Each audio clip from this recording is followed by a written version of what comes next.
আসসালামু আলাইকুম সবাইকে। কী অবস্থা সবার? আশা করি তোমরা সবাই অনেক ভালো আছো। তোমাদের সাথে আমাদের মেডিকেল কোর্সের সর্বশেষ ক্লাস অফিসিয়ালি এবং জিকের সর্বশেষ ক্লাস নিয়ে এখন হাজির হয়েছি তোমাদের সামনে। আজকের ক্লাসের টপিকটা হচ্ছে, তোমরা পিছনে বোর্ডে দেখতে পাচ্ছ যে মেডিকেল ও ডেন্টাল ভর্তি পরীক্ষার জন্য গুরুত্বপূর্ণ সাম্প্রতিক তথ্যাবলী। তো সাম্প্রতিকের অনেক অনেক ঘটনা ঘটছে এই 2024 সালে। তো মোটামুটি সব ধরনের ঘটনায় আমরা কভার করার চেষ্টা করব। তো যদি কোনো কিছু বাদ পড়ে তোমরা একটু নোটিফাই করে দিবা। তারপরে এখানে মোটামুটি সবই আছে। তো তোমাদেরকে আগে একটু বলে নিই, এটা কিন্তু কোনো নর্মাল ক্লাস স্লাইড না, এটা হচ্ছে একটা পিডিএফ, মানে এটা সম্পূর্ণ আমার বানানো আর কি একটা পিডিএফ। এখানে বিভিন্ন ধরনের তথ্য কালেক্ট করা আছে। বাট আমি চাইছিলাম কি এটা নিয়ে সুন্দর করে মানে ছবি টবি দিয়ে একটা ছোট্ট বইয়ের মতো করে তোমাদেরকে দিতে, বাট আমাদের সময় স্বল্পতার কারণে সেটা পসিবল হয় নাই। তো আমি তোমাদেরকে এই পিডিএফটা দিয়ে পড়াবো এবং এই পিডিএফের অনেক অনেক তথ্য আছে, সব লাগবে না, আমি তোমাদেরকে এই পিডিএফটা দাগাই দিব, বুঝছো? যেই লাইনগুলো তোমার মনে রাখতে হবে সেই লাইনগুলো আমি তোমাকে এই পিডিএফ থেকে দাগায়ে সুন্দর করে ক্লাসের পরে মানে ক্লাসের সাথে আমি আপলোড করে দিব। তোমরা এই ফাইলটা ডাউনলোড করে পড়বা, ঠিক আছে? তো কথা না বাড়িয়ে আমরা ক্লাসে যাই, ঠিক আছে?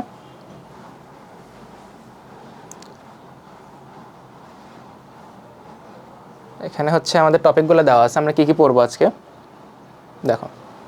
আমরা পড়বো হচ্ছে 1 নম্বরে কোটা সংস্কার আন্দোলন সম্পর্কে। তারপরে পড়বো হচ্ছে এই কোটা আন্দোলন সংস্কারের যে বিস্তারিত, প্রথমে প্রেক্ষাপট, কী কারণে কোটা আন্দোলন শুরু হয়েছিল, তারপরে এর আগে হয়েছে কি না, তারপরে কেন বা এই আন্দোলন, তাই না, কোটা জিনিসটাই বা কী, এই জিনিসগুলা। তারপর হচ্ছে আমরা যে বিরাট একটা আন্দোলন করলাম মানে জুলাই মাসটাতে আর কি, এবং আগস্টের কিছুদিন, কিন্তু ওটাকে আমরা হচ্ছে জুলাই হিসেবে কনভার্ট করে নিয়েছি, তাই না? আমরা কিন্তু ওই যে 5 আগস্ট বলি না, আমরা কিন্তু বলি 36শে জুলাই। তার মানে আমরা আন্দোলনটাকে জুলাই আন্দোলন নামে কিন্তু মানে অলরেডি নামকরণ করে ফেলছি। তারপরে এই আন্দোলনে নিহত আহত কতজন, এগুলো সম্পর্কে আমরা পড়ব। তারপরে হচ্ছে মাচ্ছন্যায়, এই কথাটা তোমরা হয়তো আমার যে প্রাচীন বাংলার ইতিহাস আছে ওই ক্লাসটাতে শুনছো আর কি, এবং আমি বলছিলাম মাচ্ছন্যায় মানে কি, মানে হচ্ছে বিশৃঙ্খল অবস্থা। আমাদের 5 আগস্টে যে তোমার সরকার পতন হয়, তারপরে নতুন সরকার কিন্তু শপথ নেয় 8 আগস্টে, মানে মাঝখানে কিন্তু 2 থেকে 3 দিনের মতো একটা গ্যাপ ছিল, এবং ওই গ্যাপের মধ্যে কিন্তু সারা দেশে একটা অরাজকতার মতো পরিবেশ তৈরি হয়েছিল, তাই না? সো এই জিনিসটাই কিন্তু মাৎসন্যায় হিসেবে আমি নামকরণ করছি। তারপর আসলে হচ্ছে অন্তর্বর্তীকালীন সরকার গঠন হয় কিন্তু তোমার এই যে 8 তারিখে শপথ নিল, তার আগে কিন্তু পরিকল্পনা চলে, এবং অন্তর্বর্তীকালীন সরকারের যে গঠন আছে, কয়জন উপদেষ্টা আছে, বিভিন্ন সময় বিভিন্ন জন আসছে, এই জিনিসগুলো আমরা পড়ব। তারপর আমাদের সরকারের প্রধান উপদেষ্টা হচ্ছেন ডক্টর মোহাম্মদ ইউনূস, আমরা ডক্টর মোহাম্মদ ইউনূস সম্পর্কেও পড়ব। এরপরে আসা হচ্ছে সাম্প্রতিক বাংলাদেশে প্রথমে আছে সাম্প্রতিক স্বাস্থ্য। এখন আমি তোমাদেরকে এর আগে সাম্প্রতিক স্বাস্থ্য বিষয়ে কিন্তু মাঝে মাঝে একটা একটা করে নোট দিছি, হ্যাঁ, ওগুলো তোমরা তো পড়বা অবশ্যই। ওগুলো আমি এই কারণে এখানে অ্যাড করি না, কারণ ওগুলো আলাদাভাবে তোমাদেরকে নোট দেওয়া আছে। এই সাম্প্রতিক স্বাস্থ্যের নোটটা তোমরা পড়বা, তার সাথে আরও কিছু স্বাস্থ্য অ্যাড হয়েছে যেগুলো আমি হচ্ছে একবারে এটাতে নিয়ে আসছি, আর ছোটো করে নোট বানাই নাই, ঠিক আছে? তারপরে দেখো শিক্ষা ব্যবস্থা আছে, সাম্প্রতিক খেলাধুলা আছে। এই টপিকটা কিন্তু ইম্পর্টেন্ট, আমরা প্রশ্ন আসতে দেখি, সাম্প্রতিক থেকে প্রশ্ন আসলে খেলাধুলা থেকে একটা আসেই। তারপরে দেখো তথ্য প্রযুক্তি, তারপরে শিল্প সংস্কৃতি, পরিবহন, যোগাযোগ ব্যবস্থা, মানে মোট কথা বাংলাদেশের যে সাম্প্রতিক ঘটনাবলী আছে এগুলো। তার সাথে দেখো পুরস্কার পদক, এখানে কিন্তু আমি তোমাদের বাংলাদেশের ভিতরে যে কয়টা পুরস্কার পদক আছে, যেমন হচ্ছে স্বাধীনতা পদক, 21শে পদক, এগুলো কিন্তু প্রতি বছরই ঘোষণা করা হয়, ঠিক আছে?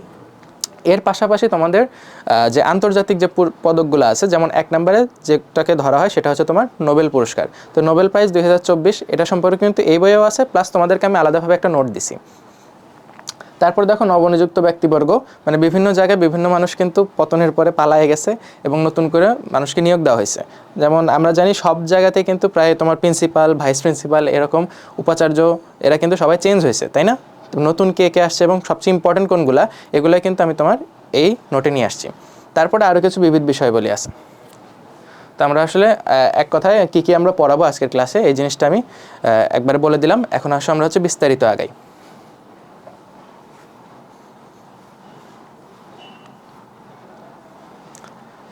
হ্যাঁ, কোটা সংস্কার আন্দোলনের প্রেক্ষাপট, এই জিনিসটা আসলে কি পুরোপুরি একটা বইয়ের মতো, বুঝছো?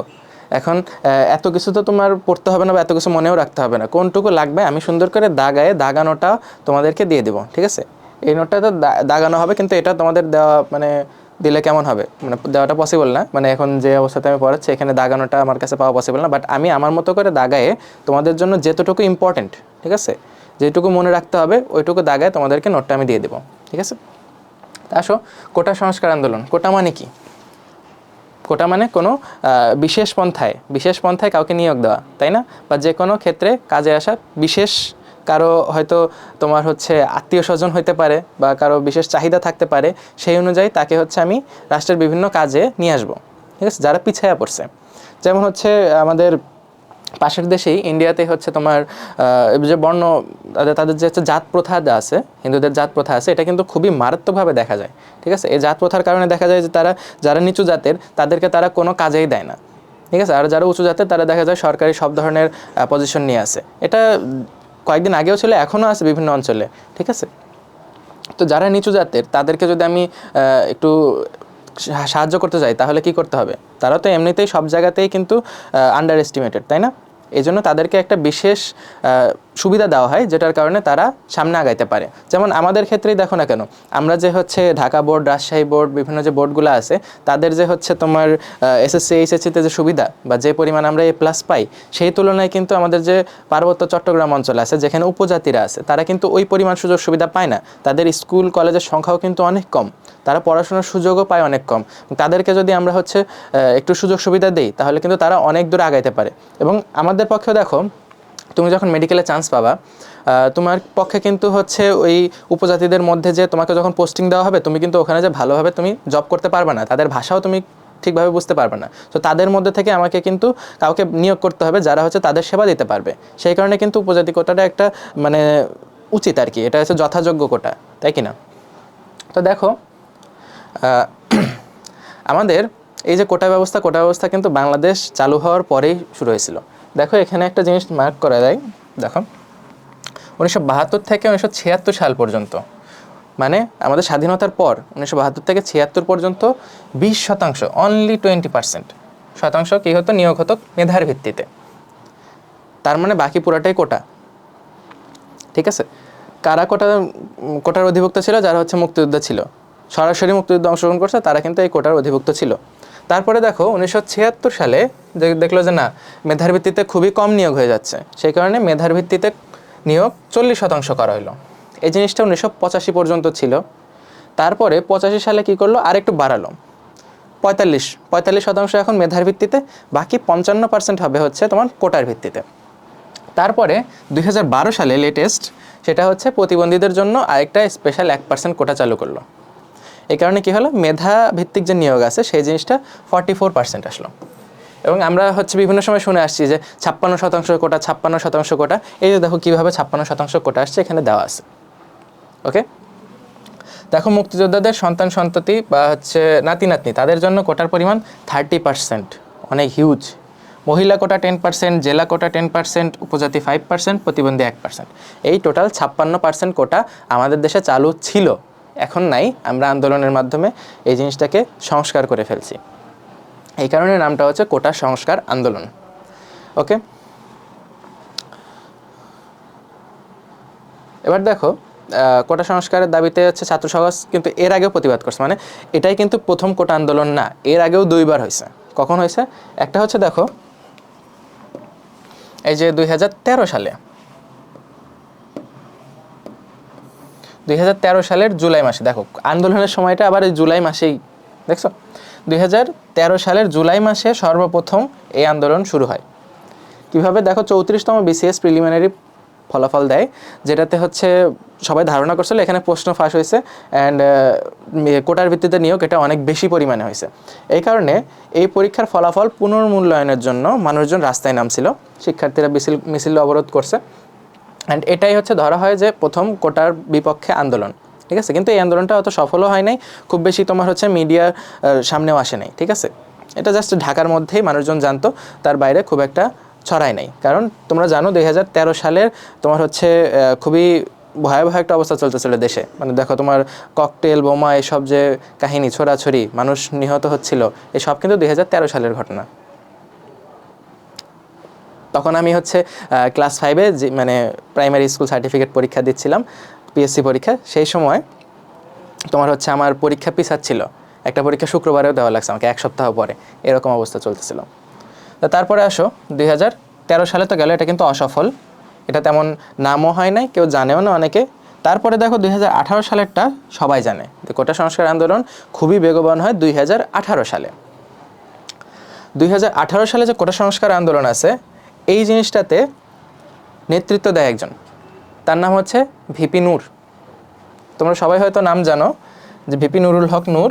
তার নেতৃত্বে কিন্তু বাংলাদেশ সাধারণ ছাত্র অধিকার সংরক্ষণ পরিষদ নামে একটা দল বা সংগঠন তৈরি হয়, যে জিনিসটা তোমার এই আন্দোলনটাকে নেতৃত্ব দেয়। এবং তাদের লক্ষ্য ছিল সরকারি চাকরিতে যে 56% কোটা আছে এই জিনিসটা যাতে না থাকে, এই জিনিসটা কমে আসে। তো দেখো তারা হচ্ছে আন্দোলন করতে থাকে, যার কারণে এই দেখো অক্টোবর মাস, তারা কিন্তু ফেব্রুয়ারি থেকে আন্দোলন শুরু করে।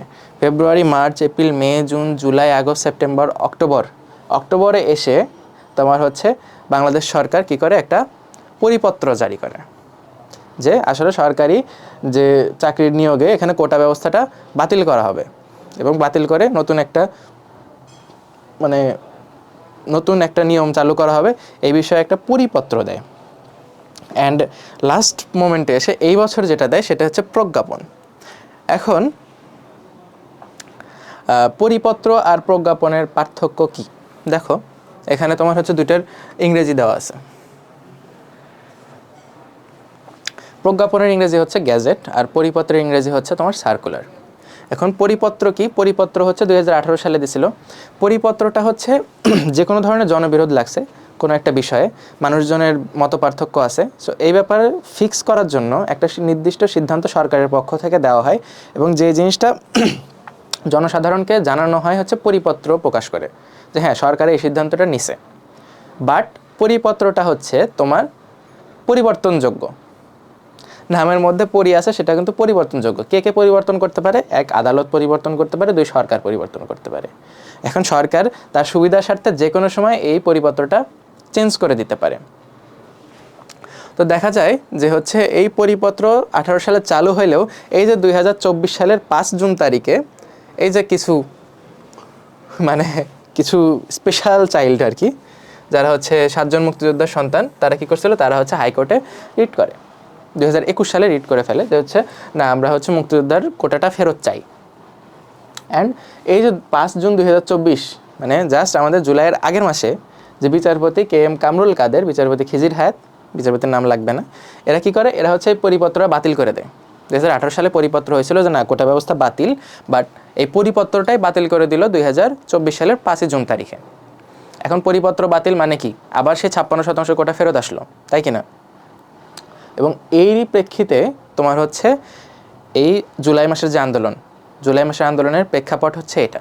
অ্যান্ড জুলাই মাসে আন্দোলন করার পরে আমরা চাইলাম যে আমরা আর কোনো পরিপত্র চাই না, ঠিক আছে, আমরা চাই প্রজ্ঞাপন, যেটা সরকার কখনো চেঞ্জ করতে পারবে না। এটা সবার মত সাপেক্ষে আদালত চাইলে পরিবর্তন করতে পারে, বাট সরকার কখনোই চেঞ্জ করতে পারবে না, এই প্রজ্ঞাপনটা আমরা চাচ্ছিলাম। বাট প্রথমে হচ্ছে পরিপত্র দেওয়া হয়েছে, পরিপত্র চেঞ্জ করা যায় এবং চেঞ্জ করেও ফেলছে, এই জিনিসটাই সবার মনে আঘাত লাগছে, না পরিপত্র আমরা আর চাই না, আমরা প্রজ্ঞাপন চাই। ওকে, এরপরে দেখো এই যে 6 তারিখে যে তোমার হাইকোর্ট রায় দিল,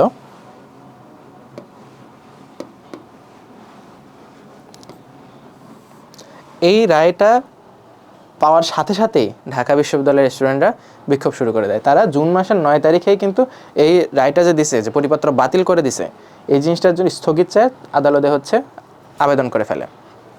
বাট কি করা হয়, এই হাইকোর্টের রায়টা কি করে, বহাল রাখে, মানে পরিপত্র বাতিলই থাকবে, আপিল বিভাগে শুনানির জন্য পাঠিয়ে দেয়। ছাত্ররা আরও বিক্ষোভ করে, অ্যান্ড অ্যাট লাস্ট জুলাই মাসের 1 তারিখেই তোমার হচ্ছে বৈষম্য বিরোধী ছাত্র আন্দোলন, তার ব্যানারেই হচ্ছে তোমার এই আন্দোলনের সূচনা হয়। তো আমরা এতক্ষণ কী পড়লাম, আমরা পড়লাম হচ্ছে এই আন্দোলনের প্রেক্ষাপটটা। ওকে, এবার নেক্সট আমরা আগাই। এখানে দেখো জুলাই টাইম লাইন দেওয়া আছে, ঠিক আছে, এখান থেকে জাস্ট কিছু কিছু ইম্পর্টেন্ট লাইন লাগবে, সব কিন্তু পড়া লাগবে না। বাট এই দেখো তোমরা যদি পেজ সংখ্যা কাউন্ট করো, এই পেজে কিন্তু হচ্ছে 58টা, দেখছো, এই পিডিএফটার পেজ সংখ্যা 58, মানে অনেকগুলো। তো এত যদি আমি আলোচনা করতে যাই তোমাদের হচ্ছে 3-4 ঘন্টা চলে যাবে। তো আমি হচ্ছে সংক্ষেপে বলতেছি আর তোমাদেরকে দাগায় দিব, ওই জিনিসটা তোমরা পড়ে নিবা। দেখো জুলাই টাইম লাইন, জুলাইয়ের 1 তারিখ থেকে আমরা ধরবো যে আন্দোলন শুরু হয় এবং এই আন্দোলন কাদের ব্যানারে শুরু হয়? বৈষম্য বিরোধী ছাত্র আন্দোলন। তো বৈষম্য বিরোধী ছাত্র আন্দোলন একটা হচ্ছে সংগঠন, যে জিনিসটা গঠন হয় হচ্ছে তোমার 1 তারিখেই, বাট এটা আত্মপ্রকাশ করে 1 তারিখে এবং 4 তারিখে কী করা হয়, একটা কমিটি ঘোষণা করে। কমিটিতে ছিল 23 জন হচ্ছে সমন্বয়ক আর 42 জন সহ সমন্বয়ক, টোটাল 65 সদস্য। তো সর্বপ্রথম বৈষম্য বিরোধী ছাত্র আন্দোলনের যে কমিটি গঠন করা হয় সেখানে 65 জন সদস্য ছিল। ওকে, এরপরে আসো আমরা হচ্ছে তারপর আস্তে আস্তে আগাই। এখানে সব কিছু লেখা আছে, তোমরা একটু বিস্তারিত পড়ে নিতে পারো। হ্যাঁ, একবার জাস্ট রিডিং পড়ে নিবা, তাহলে তোমার কাহিনীটা চোখের সামনে ভিজুয়ালাইজ করতে পারবা। ওকে, তাহলে আমরা নিচের দিকে আগাই। দেখো এই যে কিছু কিছু স্পেশাল লাইন আমি এখানেই মার্ক করে রাখছি। দেখো এই যে কোটা পদ্ধতি বাতিলের জন্য যে সিদ্ধান্তটা দিছিল, মানুষজন হচ্ছে যে আপিল করছিল না কোটা পদ্ধতি বাতিল করো, স্টুডেন্টরা চাচ্ছিল কোটা পদ্ধতি বাতিল করতে, বাট হাইকোর্ট কী করে, এই সিদ্ধান্তটাকেই অবৈধ ঘোষণা করে দেয় এবং কি বলছে এখানে, শুনানি না করে নট টুডে, মানে ওরা একদম অনীহা দেখাচ্ছে, না আজকে না, ঠিক আছে তোমরা চলে যাও, ওটা অবৈধ, তোমরা যেটা দাবি করছো ওটা অবৈধ, আমরা পরিপত্র বাতিলই রাখবো। হ্যাঁ, এরকম একটা সিদ্ধান্ত দিয়েছিল। এই জিনিসটা দেয় হচ্ছে 4 জুলাই তারিখে। ওকে, এরপরে আসা হচ্ছে বাংলা ব্লকেট। এটা হচ্ছে সবচেয়ে গুরুত্বপূর্ণ প্রথম শব্দ, মানে আমাদের এই আন্দোলনে কিছু কিছু স্পেশাল শব্দ ব্যবহার করা হয়, এই শব্দগুলাই মানুষজনকে আসলে অনুপ্রেরণা দিছে। তো এই শব্দগুলার আমি বোল্ড করে দিছি এখানে। তার ভিতর প্রথম শব্দটা হচ্ছে বাংলা ব্লকেট। বাংলা ব্লকেট কবে চালু হয় এ সম্পর্কে তোমরা হয়তো বিভিন্ন কোচিংয়ে পরীক্ষাতে প্রশ্ন পাইছো। বাংলা ব্লকেট চালু করা হয় 7ই জুলাই তারিখে, ঠিক আছে। এটা কি বাংলা ব্লকেট কি, অনির্দিষ্টকালের জন্য বিশ্ববিদ্যালয় কলেজ শিক্ষার্থীদের ক্লাস পরীক্ষা সব বর্জন করে নিজ নিজ শহরের যে স্পেশাল যে পয়েন্টগুলো আছে, মানে সেন্টার আর কি, মানে সেন্টার পয়েন্ট, এই জায়গাগুলোতে ব্লক করে রাখা, এই জিনিসটা হচ্ছে বাংলা ব্লকেট। এটা সর্বপ্রথম 7 জুলাই চালু করা হয়। 7 জুলাই থেকে 12 জুলাই পর্যন্ত সারা দেশে এই বাংলা ব্লকেট পালিত হয় বা বাংলা ব্লকেট কর্মসূচি স্টুডেন্টরা করে। ওকে, এরপরে আমরা সামনে আগাই।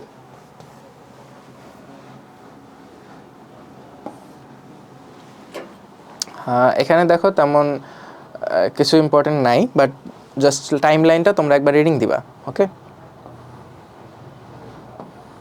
এরপরে এই যে এই কথাটা কে, শেখ হাসিনা যে বলছিল যে হচ্ছে রাজাকারের নাতিপুতিরা যে চাকরি পাবে, মুক্তিযোদ্ধারা পাবে না, এই ডায়লগটা শেখ হাসিনা কবে দেয়? শেখ হাসিনা দেয় হচ্ছে 14ই জুলাই তারিখে, ঠিক আছে। 14ই জুলাই এই যে কোটা নিয়ে গণভবনে প্রেস ব্রিফিংয়ে তিনি বলেন যে মুক্তিযোদ্ধাদের নাতিপুতিরা না পেলে তাহলে কি রাজাকারের নাতিপুতিরা পাবে? আমার প্রশ্ন দেশবাসীর কাছে, রাজাকারের নাতিপুতিরা চাকরি পাবে, মুক্তিযোদ্ধারা পাবে না, অপরাধটা কি?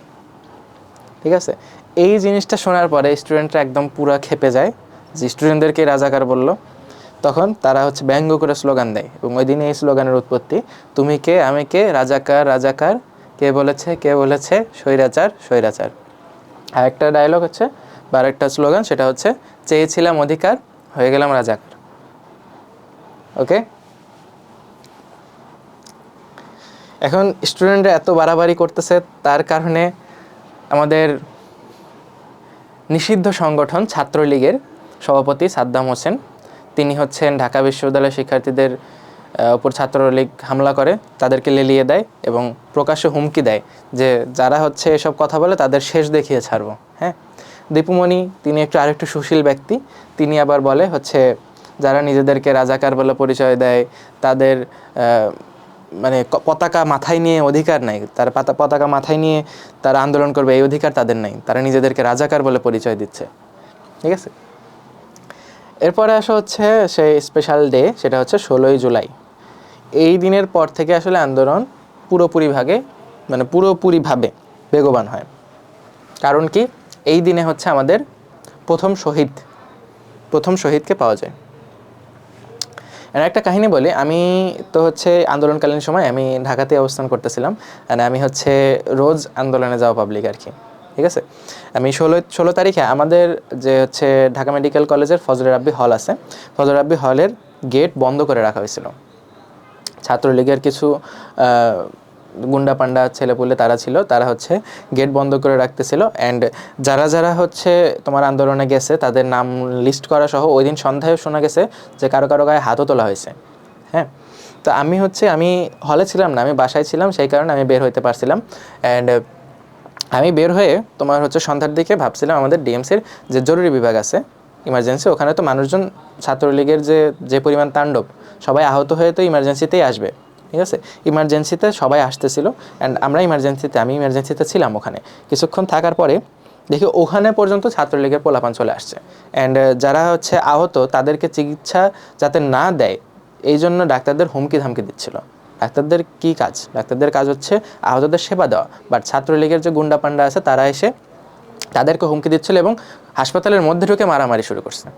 অ্যান্ড আমি তখন হচ্ছে একটু ফাঁকে চলে যাই, চানখারপুলের ওইদিকে ছিলাম। চানখারপুলের ওইদিকে তোমার হচ্ছে মানুষজন অগ্নিসংযোগ করতেছিল, ওই জায়গায় আমি হচ্ছে কিছু ছবি তুলি। তার ভিতর হচ্ছে একটা ছবি আমার প্রথম আলো থেকে পুরস্কারও পাইছে, যে হচ্ছে তোমার আন্দোলনের যে ক্যামেরায় বিদ্রোহ নামে একটা ক্যাম্পেইন চালাচ্ছিল ওইটা। তো এরপরে ওখান থেকে আমি হচ্ছে টিএসসির দিকে যাই এবং টিএসসিতে দেখতে পাই যে হচ্ছে হেঁটে হেঁটে টিএসসিতে যাচ্ছিলাম, বাট আমি তো সাধারণ স্টুডেন্ট, ওখানে সব ছাত্রলীগের লোকজন দিয়ে ভরা। 16ই জুলাই তোমার সন্ধ্যার দিকে, মানে বিকালের দিকে সন্ধ্যা, তখন হচ্ছে টিএসসি পুরো এলাকাটা তোমার হচ্ছে ছাত্রলীগের দখলে। তারা লাঠি সোঁটা নিয়ে তাদের যত ধরনের অস্ত্র আছে সবগুলো নিয়ে দাঁড়ায়। হ্যাঁ, যে কাউকে পাইলে তোমার তো মেরে ফেলবে। বাট আমি ওখানে চুপি চুপি যে দাঁড়ায় ওদের সাথে একটু শুনলাম যে কী পরিকল্পনা, এরকম শুনে তারপরে আমি ফাঁক দিয়ে চলে আসছি। এই ছিল হচ্ছে 16ই জুলাইয়ের আমার কাহিনী। বাট 16ই জুলাইয়ের হচ্ছে ইম্পর্টেন্ট একটা ঘটনা হচ্ছে ওই দিনে রংপুরের বেগম রোকেয়া বিশ্ববিদ্যালয় এর 12তম ব্যাচের স্টুডেন্ট, ইংরেজি বিভাগের, নাম হচ্ছেন আবু সাইদ। তিনি হচ্ছে এই যে বিভিন্ন বিশ্ববিদ্যালয় ভিত্তিক সমন্বয়ক কমিটি দেওয়া হয়েছিল, তিনি হচ্ছেন এই বেগম রোকেয়া বিশ্ববিদ্যালয়ের একজন সমন্বয়ক এই আন্দোলনের। তিনি হচ্ছে তার যে হচ্ছে সাহসিকতা, এটা সবাই দেখছো, তিনি হচ্ছে ক্যামেরার সামনে এরকম হচ্ছে হাত তুলে দিছিলেন, তাই না, মানে বুক পেতে দিছে। এবং ওখান থেকে কিন্তু হচ্ছে একটা ডায়লগ সবাই বলে না, বুকের ভিতর অনেক ঝড়, বুক পেতেছে গুলি কর। হ্যাঁ, তা আবু সাইদকে কিন্তু ওই দিন হত্যা করা হয়, মানে একদম ডিরেক্ট সবাই চোখের সামনে দেখছে পুলিশ গুলি করতেছে এবং গুলির আঘাতে কিন্তু সে মাটিতে লুটায় পড়ে। তাকে হাসপাতালে নেওয়া হয়, রংপুর মেডিকেল কলেজ হাসপাতাল, ডাক্তাররা তাকে মৃত ঘোষণা করে। কিন্তু পরবর্তীতে তার এই যে মরার ঘটনা, এটা কিন্তু হচ্ছে চেঞ্জ করারও চেষ্টা করা হয়েছিল, বুঝছো, যে বলা হয়েছিল যে না, এটা হচ্ছে পুলিশের যে গুলি রাখাতে সে মরে নাই, সে হচ্ছে আগে আহত হয়েছিল, এরকম ইটপাটকেল ইত্যাদি অনেক কিছুই লেখা হয়েছিল ভুলভাল। এটা হচ্ছে চাপে পড়ে, ঠিক আছে। পরে অবশ্য যে ডাক্তার হচ্ছে পোস্টমর্টম করছিল তিনি হচ্ছে স্বীকারও করছেন যে তাকে যে পরিমাণ প্রেশার দেওয়া হচ্ছিল, তাকে হুমকি ধামকি দেওয়া হচ্ছিল তার ফ্যামিলি নিয়েও, এই কারণে কিন্তু তিনি বাধ্য হয়েছিলেন। মানুষজন একটা জায়গাতেই দুর্বল, আসলে নিজের ফ্যামিলির কাছে আসলে দুর্বল। তোমাকে যদি তোমার ফ্যামিলিকে জিম্মি করে যে কোনো কিছু করতে বলা হয়, তুমি কিন্তু করে ফেলবা। তো এরকমই দেখো, তো ওই দিনে এখানকার সবচেয়ে বড় গুরুত্বপূর্ণ ঘটনা হচ্ছে আবু সাইদ সম্পর্কে। যে আবু সাইদ হচ্ছে প্রথম শহীদ, কখন মারা গেছে? 16ই জুলাই মারা গেছেন। তিনি কোন বিশ্ববিদ্যালয়ের স্টুডেন্ট? বেগম রোকেয়া বিশ্ববিদ্যালয়ের রংপুরের বাসিন্দা, ঠিক আছে। আবু সাইদ সম্পর্কে বিস্তারিত এই বইয়ে লেখা আছে, মানে এই পিডিএফ নোটটাতেও লেখা আছে, তোমরা পড়ে নিতে পারো। এরপরে দেখো, চট্টগ্রামে ছাত্রলীগের সাথে আন্দোলনকারীদের মধ্যে 2 জন নিহত হয়। তার ভিতর একজন হচ্ছে তোমার ওয়াসিম আকরাম, তিনি হচ্ছেন ছাত্র দলের একজন নেতা ছিল এবং তিনি হচ্ছে চট্টগ্রামের প্রথম শহীদ, এবং তাকেও কিছু কিছু ক্ষেত্রে হচ্ছে আন্দোলনের প্রথম শহীদ বলা হয়। বাট সবার মতে হচ্ছে আবু সাইদ হচ্ছে প্রথম, অ্যান্ড সেকেন্ড হচ্ছে ওয়াসিম আকরাম। ওকে, ওয়াসিম আকরামকে বলা হচ্ছে বীর চট্টলার প্রথম শহীদ, মানে চট্টগ্রামের প্রথম শহীদ। এরপরে দেখো কমপ্লিট শাটডাউন। এই যে 16 তারিখে এরকম তোমার ঘটনা ঘটতেছিল যে হচ্ছে তোমাদের মানুষজন মারা গেল, হ্যাঁ, এর আগে কিন্তু হত্যাকাণ্ডের ঘটনা শোনা যায় নাই, নিহতের ঘটনা শোনা যায় নাই, জাস্ট শোনা গেছে আহত হচ্ছে, ধাওয়া পাল্টা ধাওয়া এগুলো হচ্ছে। বাট 16ই জুলাই শোনা গেল যে 3 জন বা 4 জনের মতো নিহতই হয়েছে। তো তখন আর কি করার, তখন কিন্তু সব কিছু অফ করে দেওয়া লাগবে। তো তোমরা তো এইচএসসি 24, তোমাদের যে এইচএসসি পরীক্ষা ছিল এটা কিন্তু স্থগিত করা হয়, ঠিক আছে। 18 তারিখে একটা পরীক্ষা ছিল তোমাদের, 16 তারিখে রাত্রে কিন্তু তোমার ঘোষণা দেওয়া হলো যে 18 তারিখের পরীক্ষাটা হবে না। তো তোমরা কিন্তু এটার সাথে প্রত্যক্ষ পরোক্ষভাবে জড়িত, ঠিক আছে, তোমরা সবাই এই ঘটনাগুলো জানো। তারপরে এই যে 17 তারিখে হচ্ছে কমপ্লিট শাটডাউন ঘোষণা করা হয়। যে সারা দেশে শুধুমাত্র জরুরি পরিষেবা এবং হচ্ছে হাসপাতাল ছাড়া সব কিছুই বন্ধ থাকবে।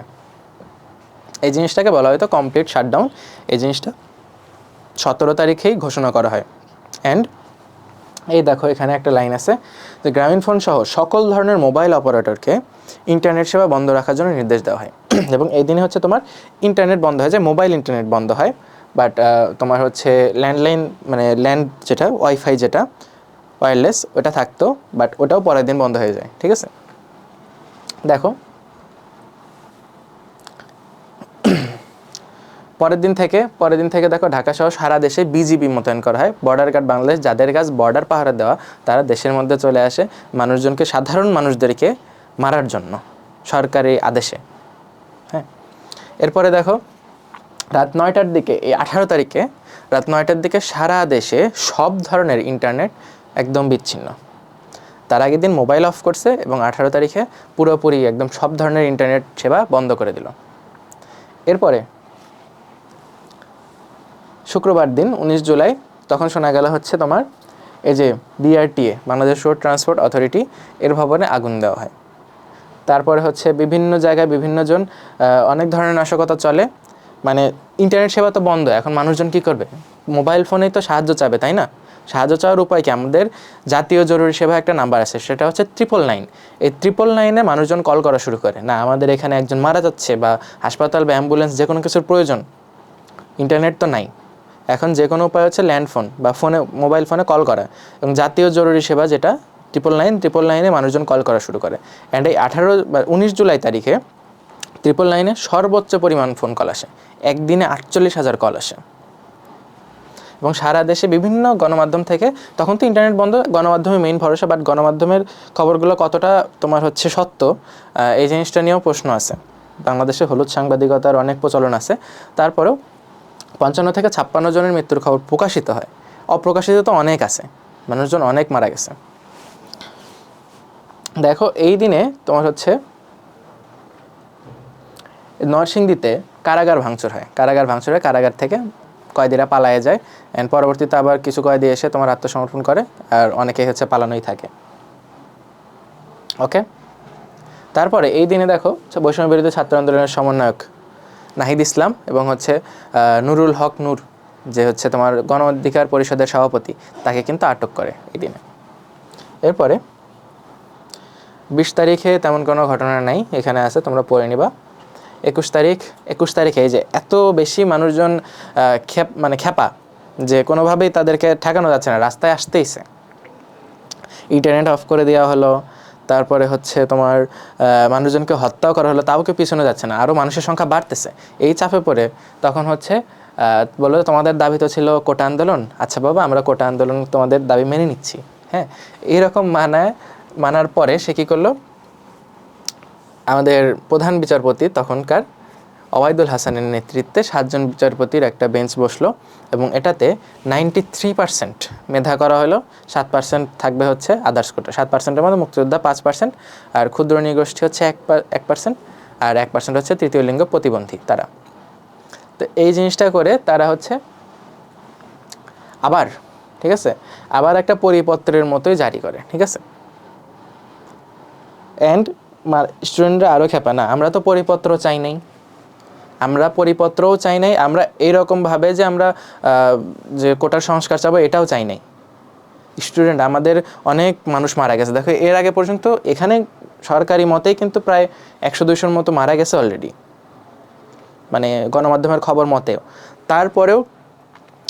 তারপরে এসে তোমার হচ্ছে কোটার সংস্কার করে দেওয়া হচ্ছে, তো এত মানুষের রক্তের মধ্যে দিয়ে তো আমরা কোটা সংস্কার চাই নাই, তাই না?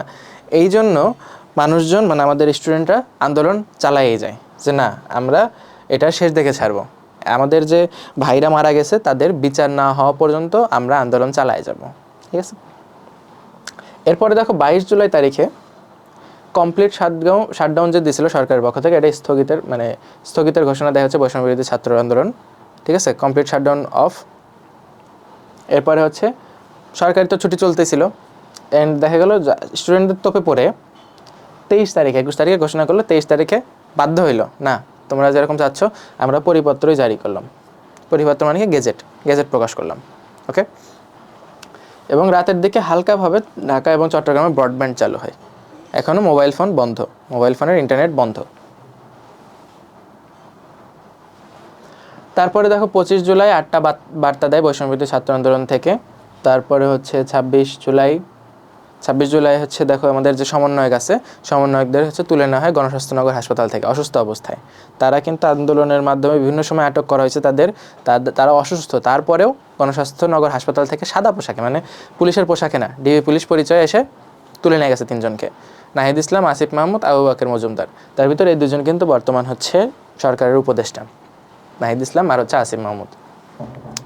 এবং এই যে শাহজালাল বিজ্ঞান প্রযুক্তি বিশ্ববিদ্যালয় সিলেট, এটার প্রধান ফটক হচ্ছে শহীদ রুদ্র তরুণ নামে শিক্ষার্থীরা নামকরণ করেন, কারণ তার আগের দিন হচ্ছে রুদ্র নামে একজন স্টুডেন্ট এই পুলিশদের গুলি চলাকালীন সময় পালাতে গিয়ে কিন্তু তিনি নিহত হন। ঠিক আছে,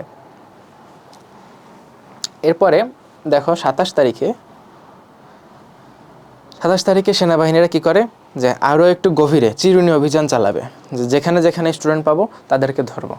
এই গ্রেপ্তার করার জন্য তারা হচ্ছে ব্লক রেড, মানে বিভিন্ন ব্লকে ভাগ করে সব জায়গাতেই সেনা মোতায়েন করে স্টুডেন্টদের ধরে ধরে নিয়ে যাচ্ছিল। তো এই জিনিসটা চালু করা হচ্ছে 27 জুলাই তারিখে। ওকে, অ্যান্ড এই যে 27 তারিখে রাত 9টার দিকে বৈষম্যবিরোধী ছাত্র আন্দোলনের আরও 2জন সমন্বয়ক সার্জিস আলম এবং হচ্ছে হাসনাত আবদুল্লাহ, এই 2জনকে ডিবি হেফাজতে নেওয়া হয়। ওকে, তারপরের দিন নেওয়া হয় আরেকজনকে, তিনি হচ্ছেন আমাদের একমাত্র মহিলা সমন্বয়ক, তিনি হচ্ছেন নুসরাত তাবাসসুম, তাকেও তুলে নেওয়া হয়। অ্যান্ড এরপরে কী করা হয়, এরপরে কিন্তু তাদেরকে ধরে তোমরা সবাই দেখছো যে হচ্ছে বসায় তোমার হচ্ছে হারুনের ভাতের হোটেলে তাদেরকে খাওয়ানো হয়, এবং তারপরে পেপার সামনে দিয়ে নাহিদ ইসলাম তিনি হচ্ছেন যে আন্দোলনকে তুলে নেওয়ার একটা মানে ঘোষণা দেয় দেশবাসীর কাছে, যে না আমরা আন্দোলনটা স্থগিত করতেছি, এরকম একটা। কিন্তু এটা পুরোটাই ছিল চাপের মুখে। এটাও কিন্তু পরে অন্যান্য যে সমন্বয়ক ছিল যারা গ্রেপ্তার হয়নি তারা ঘোষণা করছে না সবাই আন্দোলন চালাইয়ে যান, কারণ এই জিনিসটা বন্দুকের মুখে মানে চাপের মুখে আমাদের সমন্বয়করা বলতে বাধ্য হয়েছেন। দেখো এখানে আছে এই যে রাত 10টার দিকে এই 28 তারিখে পুলিশ হেফাজতে থাকা 6 জন সমন্বয়ক ভিডিও বার্তার মাধ্যমে সকল প্রকার আন্দোলন কর্মসূচি প্রত্যাহারের ঘোষণা দেন। এবং ওই দিনই অন্যান্য সমন্বয়করা কী করছে, উক্ত ভিডিও বার্তাটি হচ্ছে জিম্মি এবং নির্যাতন করে বাধ্য করানো হয়েছে বলে দাবি করে এবং আন্দোলন চালিয়ে যাবার ঘোষণা দেয়।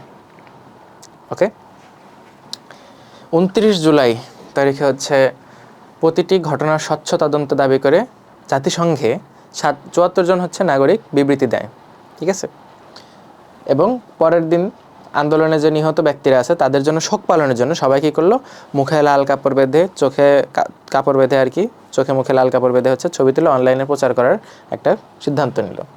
অ্যান্ড এই জিনিসটা সবাই দেখছো, এখনও অধিকাংশ মানুষের প্রোফাইল লাল করা আছে এই কারণে। 30 তারিখে হচ্ছে এখানে একটা শব্দ আছে, যে শব্দগুলো হচ্ছে আমাদের আন্দোলনের অনুপ্রেরণার জায়গায় এরকম আরেকটা শব্দ, সেটা হচ্ছে মার্চ ফর জাস্টিস। মানে আমাদের ভাইদের কেন হত্যা করা হলো এটার বিচারের জন্য আমাদের স্টুডেন্টরা রাস্তায় নামলাম সবাই। এই জিনিসটা হচ্ছে মার্চ ফর জাস্টিস। এই জিনিসটার ঘোষণা দেওয়া হয় কয় তারিখে, 30 তারিখে, এবং এই কর্মসূচি পালন করা হয় তারপরের দিন 31 তারিখে। ওকে, এবং এই কর্মসূচি 31 তারিখে পালনের পরে সাথে সাথে আরেকটা কর্মসূচির ঘোষণা দেওয়া হয়, যেটার নাম হচ্ছে তোমার রিমেম্বারিং আওয়ার হিরোস, যারা হচ্ছে এই আন্দোলনে শহীদ হয়েছেন তাদের স্মরণে রিমেম্বারিং আওয়ার হিরোজ এই কর্মসূচিটা পালন করা হয়, ঘোষণা দেওয়া হয় এই দিনে আর কি, পরের দিন পালন করা হবে। অ্যান্ড দেখো আমাদের জুলাই মাস শেষ। ঠিক আছে, জুলাই মাস শেষ, এরপরে হচ্ছে জুলাইয়ের এক্সটেন্ডেড ভার্সন। ঠিক আছে, তার আগে তোমাদের জন্য 1 মিনিট বিরতি। অনেকক্ষণ পড়তে পড়তে হাঁপায় গেছো, এটুকু অ্যাবজর্ব করো। 1 মিনিটের পরে আমরা ফেরত আসতেছি এক্সটেন্ডেড জুলাই নিয়ে।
আচ্ছা, আমরা 1 মিনিট পর আবারও হাজির। এবার হচ্ছে জুলাইয়ের এক্সটেন্ডেড ভার্সন। আমরা জুলাই মাসের পরে আগস্ট মাস আসে, বাট আমরা আগস্টে এবার কাউন্ট করি নাই। আমরা 2024 সালের আগস্ট মাসের 5 তারিখ পর্যন্ত জুলাই কাউন্ট করে গেছি।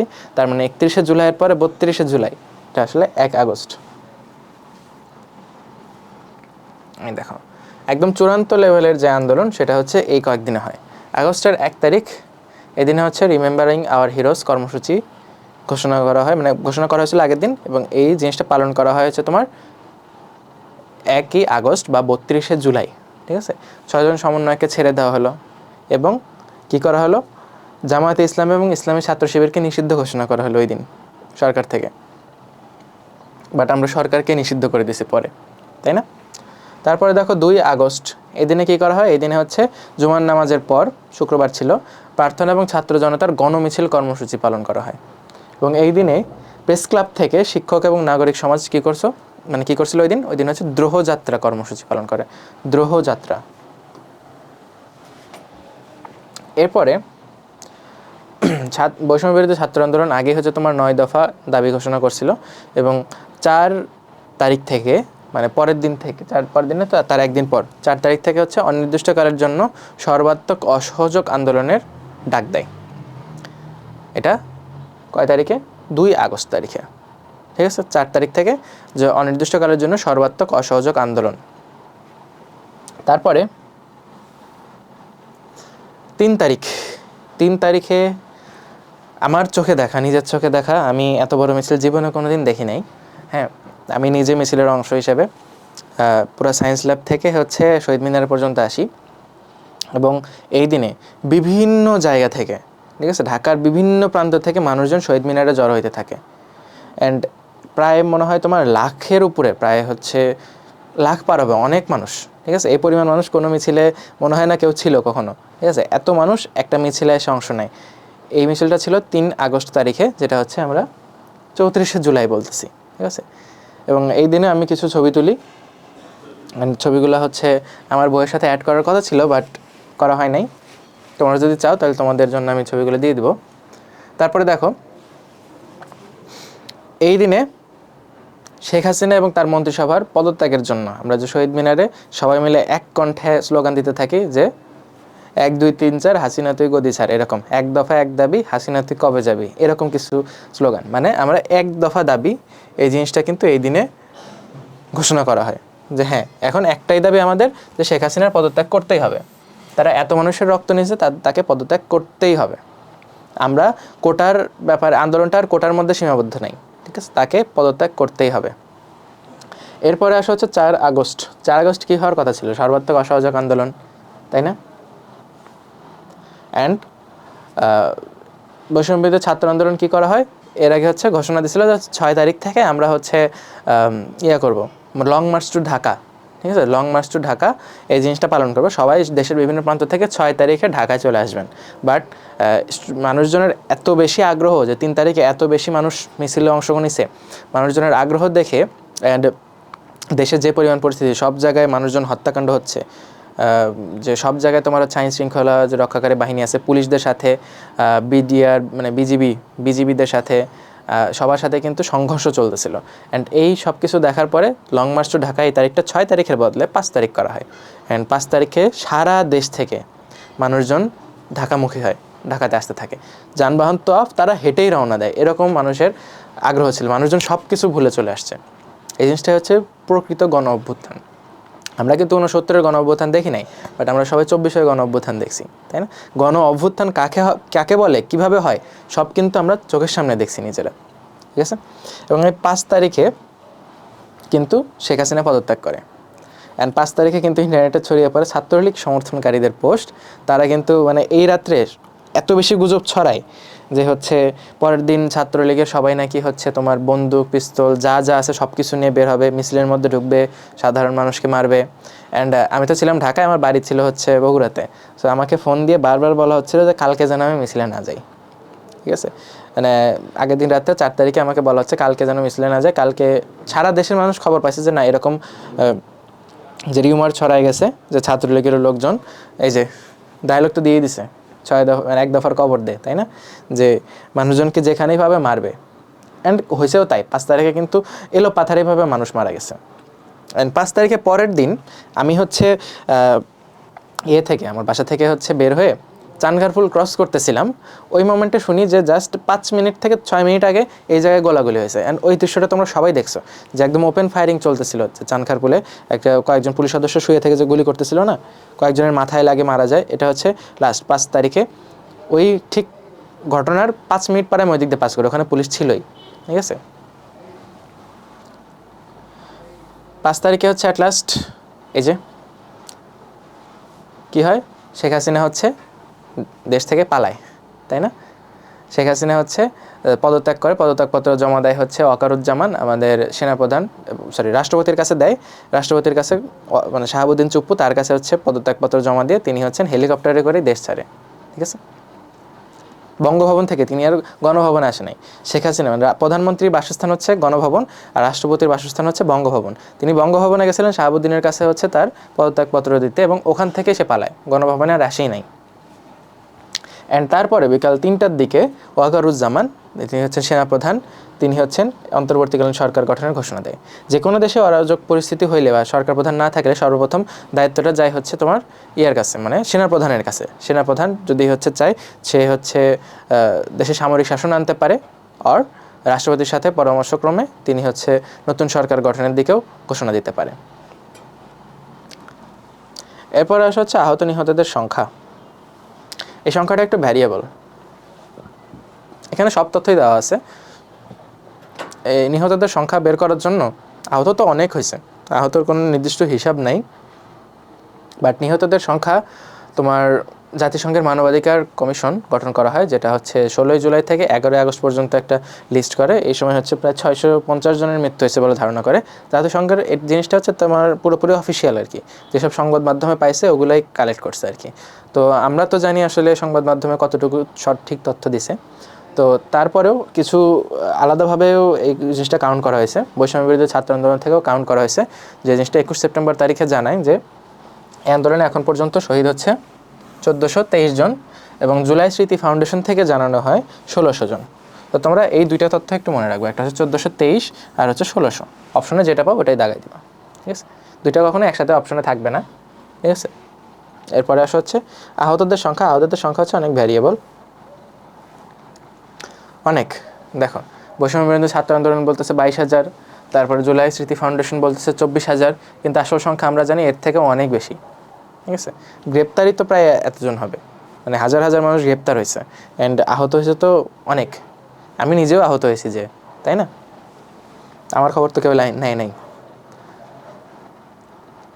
তারপর আসে প্রথম শহীদ। প্রথম শহীদকে আমরা বললাম, প্রথম শহীদ হচ্ছে 16 জুলাই তারিখে রংপুরে আবু সাইদ। দ্বিতীয় শহীদ হচ্ছেন ওয়াসিম আকরাম, চট্টগ্রামের। অ্যান্ড শেষ শহীদ, মানে 5 আগস্ট পর্যন্ত শেষ শহীদকে, 5 আগস্টে হচ্ছে ফাহমিন জাফর। তিনি হচ্ছেন 5 আগস্টের সন্ধ্যার দিকে, মানে রাতের দিকে আর কি, পুলিশের গুলিতে মারা যায়। অন্যান্যভাবে তো অনেকেই মারা যায়, বাট পুলিশের গুলিতে একদম ডিরেক্ট, মানে আন্দোলন সফল হওয়ার পরেও কিন্তু একজন মারা গেছে, তিনি হচ্ছেন ফাহমিন জাফর। বাট এটা আনঅফিসিয়াল তথ্য, অফিসিয়ালভাবে কোথাও আসে নাই। সর্বকনিষ্ঠকে, যতজন মারা গেছে তার ভিতর সর্বকনিষ্ঠ হচ্ছে আব্দুল আহাদ, 4 বছর বয়সী। তারপর হচ্ছে রাজধানীর রায়েরবাগে 8তলা ভবনের বারান্দা থেকে মা বাবার সঙ্গে বিক্ষোভ দেখার সময় হঠাৎ করে মাথায় গুলি লাগে তার। এরপর আবু সাইদ সম্পর্কে বিস্তারিত আছে এখানে,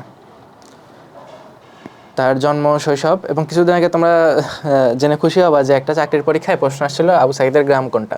দেখো এখানে আবু সাইদের গ্রাম সম্পর্কে লেখা আছে, রংপুর জেলার পীরগাছা উপজেলার বাবনপুর গ্রামে, ঠিক আছে?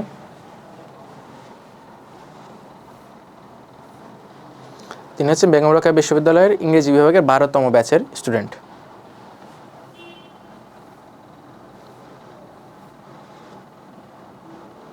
আমি একটু ছোটো করলাম, দেখো। এরপরে হচ্ছে তোমার মৃত্যুর আগে তিনি কিন্তু তার হচ্ছে ফেসবুকে একটা পোস্ট দিয়েছিল, তার আগের দিন আর কি, ডক্টর শামসুজ্জোহা স্যারকে নিয়ে। শামসুজ্জোহা স্যারকে তো তোমরা সবাই জানো, যে 69-এর গণ অভ্যুত্থান, যাকে বলা হয় আমাদের প্রথম শহীদ বুদ্ধিজীবী।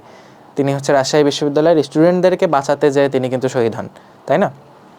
তো তিনি হচ্ছে এরকম একটা পোস্ট দিয়েছিলেন আবু সাইদ, যে স্যার, এই মুহূর্তে আপনাকে ভীষণ দরকার।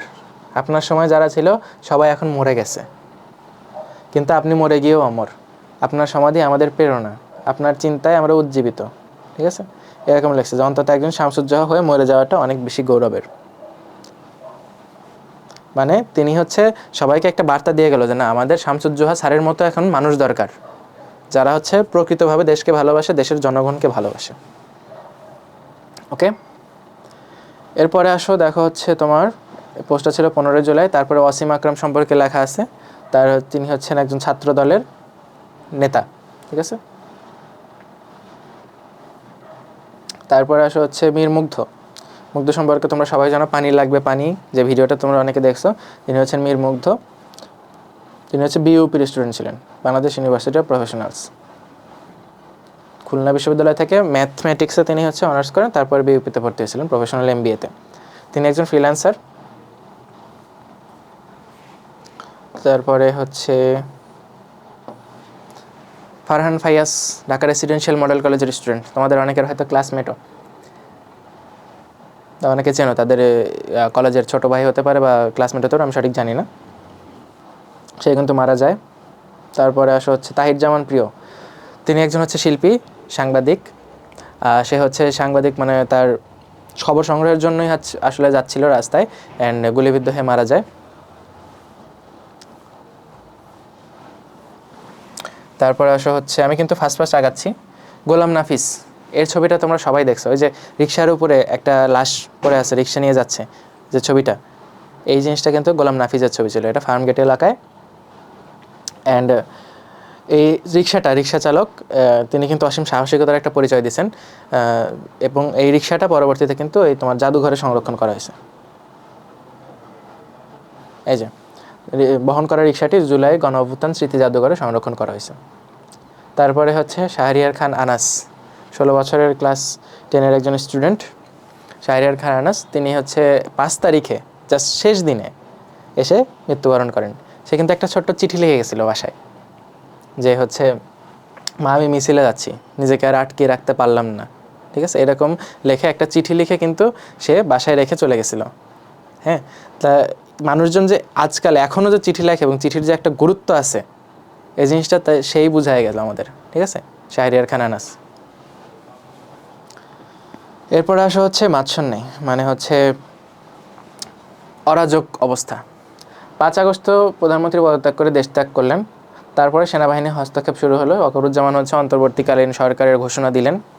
এরপরে রাজনৈতিক দলগুলো হচ্ছে একটা বৈঠক করে, সব ধরনের রাজনৈতিক দল আছে, সবাই বৈঠক করে যে আসলে পরবর্তী আমাদের পদক্ষেপ কী হবে। ওকে, এরপরে রাজনৈতিক দলগুলোর বৈঠক হলো। তারপরে একটা মিশন হচ্ছে ধর্মীয় উপাসনার রক্ষা। এখন যে কোনো দেশকে অস্থিতিশীল করার জন্য প্রধান অস্ত্র কী? প্রধান অস্ত্র হচ্ছে সাম্প্রদায়িক দাঙ্গা লাগানো। এখন শেখ হাসিনা তো দেশ থেকে পালায় গেছে। এখন শেখ হাসিনা চেষ্টা করতেছিল যে দেশে যেন আমি ছাড়া ভালো না থাকে, এই জিনিসটা প্রচার করতে।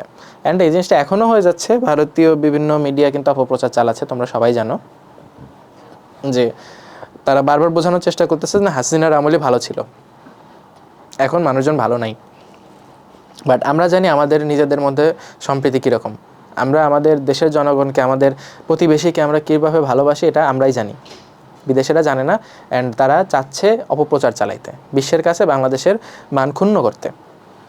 ঠিক আছে, ওই দিনে কিন্তু কিছু মহল ছিল, তারা হচ্ছে বিভিন্ন ধরনের হিন্দুদের, মানে যারা হচ্ছে অনেকেই বলা হয় সংখ্যালঘু, বাট আমার কাছে মনে হয় না তারা সংখ্যালঘু। ঠিক আছে, তারা আমাদেরই ভাই, আমাদেরই লোক। তাদের যে বাসা বাড়ি, তাদের মন্দির, এগুলা জায়গায় যে পোড়ায়া দিচ্ছিল, ভাঙচুর করতেছিল, এরকম, যাতে মনে হয় যে না মুসলিমরা হিন্দুদেরকে দেখতে পারতেছে না, এরকম সাম্প্রদায়িক একটা দাঙ্গার সৃষ্টি, এই জিনিসটা করার চেষ্টা করতেছিল। বাট ওই দিন আমাদের দেশের একদম দর্শনীয় একটা অসাম্প্রদায়িক চেতনার বহিঃপ্রকাশ দেখা যায়। যে জিনিসটা হচ্ছে মাদ্রাসার হুজুররা পর্যন্ত এসে মন্দির পাহারা দিচ্ছিল। ঠিক আছে, এই জিনিসটা ইতিহাসে কেউ কখনো দেখে নাই। মানে আমরা বিশ্বের কাছে প্রমাণও করে দিই যে না, আমাদের দেশ একটা সম্প্রীতির দেশ, এখানে সাম্প্রদায়িক দাঙ্গার কোনো জায়গা নাই। তারপর আসলে যে 5 আগস্ট দেশে যখন চলে গেল, তখন কিন্তু একটা টার্ম আমি ইউজ করছি, সেটা হচ্ছে লাইলাতুল গজব, মানে হচ্ছে গুজব, তাই না? গুজবের রাত। এই রাতে কিন্তু বিভিন্ন ধরনের গুজব শোনা যায়। যে বিভিন্ন জায়গায় নাকি ঢুকে গেছে। মানে হচ্ছে তোমার ইন্ডিয়ান যে হচ্ছে গোয়েন্দা সংস্থা, যার ফুল ফর্ম হচ্ছে রিসার্চ অ্যান্ড অ্যানালাইসিস উইং, তারা গোলাগুলি করতেছে, বিভিন্ন জায়গায় ওপেন ফায়ারিং হচ্ছে, তারপরে ডাকাতি হচ্ছে, ইত্যাদি ইত্যাদি অনেক ধরনের ঘটনা। ঠিক আছে, এগুলো সবাই শুনে একদম নির্ঘুম রাত। দেশ স্বাধীন হয়েছে ঠিক আছে, বাট শান্তিতে কিন্তু ঘুমাতে পারি নাই, আমি নিজেও পারি নাই। তারপরে 6 তারিখে হচ্ছে রাষ্ট্রপতির সঙ্গে বৈঠক হয়, বিএনপির মহাসচিব মির্জা ফখরুল ইসলাম আলমগীর, এবং দ্রুততম সময়ের জন্য নির্বাচন দেওয়া হয় এই ব্যাপারে বলে। 7 তারিখ থেকে হচ্ছে গ্রাফিতি আঁকানো শুরু হয় এবং অন্তর্বর্তীকালীন সরকার গঠনের প্রস্তুতি নেওয়া হয়। এই রাতে ডাকাতির ঘটনাও শোনা যায়, মানুষজন রাত জেগে হচ্ছে নিজেদের এলাকা পাহারা দিচ্ছিল। এই জিনিসগুলো আমরা সোশ্যাল মিডিয়াতে দেখতে পাই। এরপরে 8ই আগস্ট তারিখে হচ্ছে আমাদের সরকার শপথ গ্রহণ করে। অন্তর্বর্তীকালীন সরকারের শপথ গ্রহণ অনুষ্ঠান হয় 8ই আগস্ট 2024। নোবেল বিজয়ী ডক্টর মোহাম্মদ ইউনুস তিনি হচ্ছেন প্রধান উপদেষ্টা, এবং আরও 17 জন সদস্য, মানে টোটাল 17 জন সদস্যের প্রথম সরকার গঠন করা হয় 8ই আগস্ট তারিখে।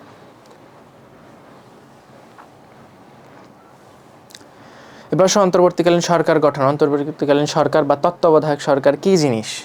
একটা সরকারের শাসন কার্যের মেয়াদ শেষ হয়ে যাবে, শেষ হয়ে যাওয়ার পর নতুন সরকার দায়িত্ব নেওয়ার আগ পর্যন্ত দেশকে সামলানোর যে দায়িত্ব, এই জিনিসটার দায়িত্ব দেওয়া হয় তত্ত্বাবধায়ক সরকারকে। তত্ত্বাবধায়ক সরকারের কাজ হবে হচ্ছে পরবর্তী দল যেন সুষ্ঠুভাবে ক্ষমতায় আসে এই জিনিসটা নিশ্চিত করা। তো এখন প্রশ্ন হলো, এর আগে এবার তো আমরা দেখতে পাচ্ছি যে অন্তর্বর্তীকালীন সরকার বা তত্ত্বাবধায়ক সরকার হচ্ছে, এর আগে কি গঠন হয়েছিল? হ্যাঁ, এর আগেও তত্ত্বাবধায়ক সরকার গঠন করা হয়েছিল, এবং এর আগে তত্ত্বাবধায়ক সরকার প্রায় 5 বার গঠন করা হয়েছে। বাট আমরা হচ্ছে 2009-এর পর থেকে আর দেখি নাই। ঠিক আছে, 5 বার গঠন করা হয়েছে। এই 5 বার হচ্ছে কে কে প্রধান ছিল দেখো এখানে লেখা আছে। লাস্টে আমরা জানি 2009-এর, যেটা 2007 থেকে 2009, ডক্টর ফখরুদ্দীন আহমদ। অনেকে তোমরা শুনে আসছো তোমাদের যে ফ্যামিলির কারো মুখে যে ফখরুদ্দীনের শাসনামল, ফখরুদ্দীন 111 এরকম ঘটনা। তো ফখরুদ্দীনের শাসনামল তিনি ছিলেন তত্ত্বাবধায়ক সরকার 2007 থেকে 2009, অ্যান্ড এরপরে কিন্তু শেখ হাসিনা ক্ষমতায় আসে, অ্যান্ড তিনি 2024 পর্যন্ত কিন্তু তার রাজত্ব চালায় যায়, স্বৈরাচারী রাজত্ব। তারপরে এই যে 2024 সালের 8 আগস্ট থেকে বর্তমানকালীন আমাদের তত্ত্বাবধায়ক সরকারের প্রধান হচ্ছেন ডক্টর মোহাম্মদ ইউনুস। অ্যান্ড এখানে দেখো অন্তর্বর্তীকালীন সরকারের পুরো একদম দপ্তর সহ লেখা আছে, কয়জন কোন দপ্তরে আছে। অ্যান্ড একটা দুঃখের খবর হচ্ছে, আমাদের যে বেসামরিক বিমান পরিবহন পর্যটন মন্ত্রণালয় এবং ভূমি মন্ত্রণালয়ের যে প্রধান উপদেষ্টা ছিলেন জনাব হাসান আরিফ, তিনি কিন্তু কিছুদিন আগে হচ্ছে মৃত্যুবরণ করছেন। ঠিক আছে, তিনি মারা গেছেন। এরপরে দেখো এখানে 17 জন তো আছে, তার সাথে পরে আরও কয়েকজন অ্যাড হয়েছে, অ্যান্ড সর্বশেষ অ্যাড হয়েছে আরও কয়েকজন। সবাই যুক্ত হওয়ার পরে বর্তমান সংখ্যা হচ্ছে 23 জন। ঠিক আছে, তাহলে মোট উপদেষ্টা মণ্ডলীর সদস্য সংখ্যা হচ্ছে 23 জন। সর্বশেষ অ্যাড হয়েছে তোমার হচ্ছে শেখ বশিরউদ্দিন, মোস্তফা সরোয়ার ফারুকী এবং মাহফুজ আলম। বশিরউদ্দিন হচ্ছে তোমার ওই যে আকিজ বশির গ্রুপের প্রধান, তাকে হচ্ছে বাণিজ্য মন্ত্রণালয়ের দায়িত্ব দেওয়া হয়েছে। তারপরে মোস্তফা সরোয়ার ফারুকী, তাকে নেওয়া হয়েছে সংস্কৃতি বিষয়ক মন্ত্রণালয়। আর মাহফুজ আলম, তাকে এখনও কোন মন্ত্রণালয় দেবে চূড়ান্ত করা হয় নাই। ওকে, সালেউদ্দিন আহমেদ আছে, তিনি কিন্তু বাংলাদেশ ব্যাংকের একজন গভর্নর ছিল, এবং কে কী ছিল, তাকে কেন এই পদে নেওয়া হয়েছিল, সব কিছু বিস্তারিত লেখা আছে। বাট এগুলো তোমাদের পরীক্ষার জন্য ইম্পর্টেন্ট না, বাট তোমরা একবার দেখে নিবা, পুরোটা একবার দেখে নিবা সময় নিয়ে বসে। ওকে,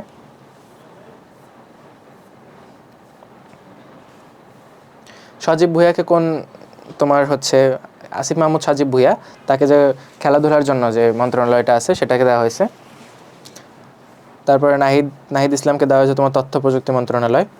এই জিনিসগুলো একটু ইম্পর্টেন্ট, কারণ তারা হচ্ছে আমাদের বৈষম্যবিরোধী ছাত্র আন্দোলন থেকে উঠে আসছে, তো তাদের মন্ত্রণালয়টা একটু ইম্পর্টেন্ট। এরপর এসে আমরা প্রধান উপদেষ্টা নিয়ে একটু পড়াশোনা করব। আমাদের প্রধান উপদেষ্টাকে ডক্টর মোহাম্মদ ইউনুস।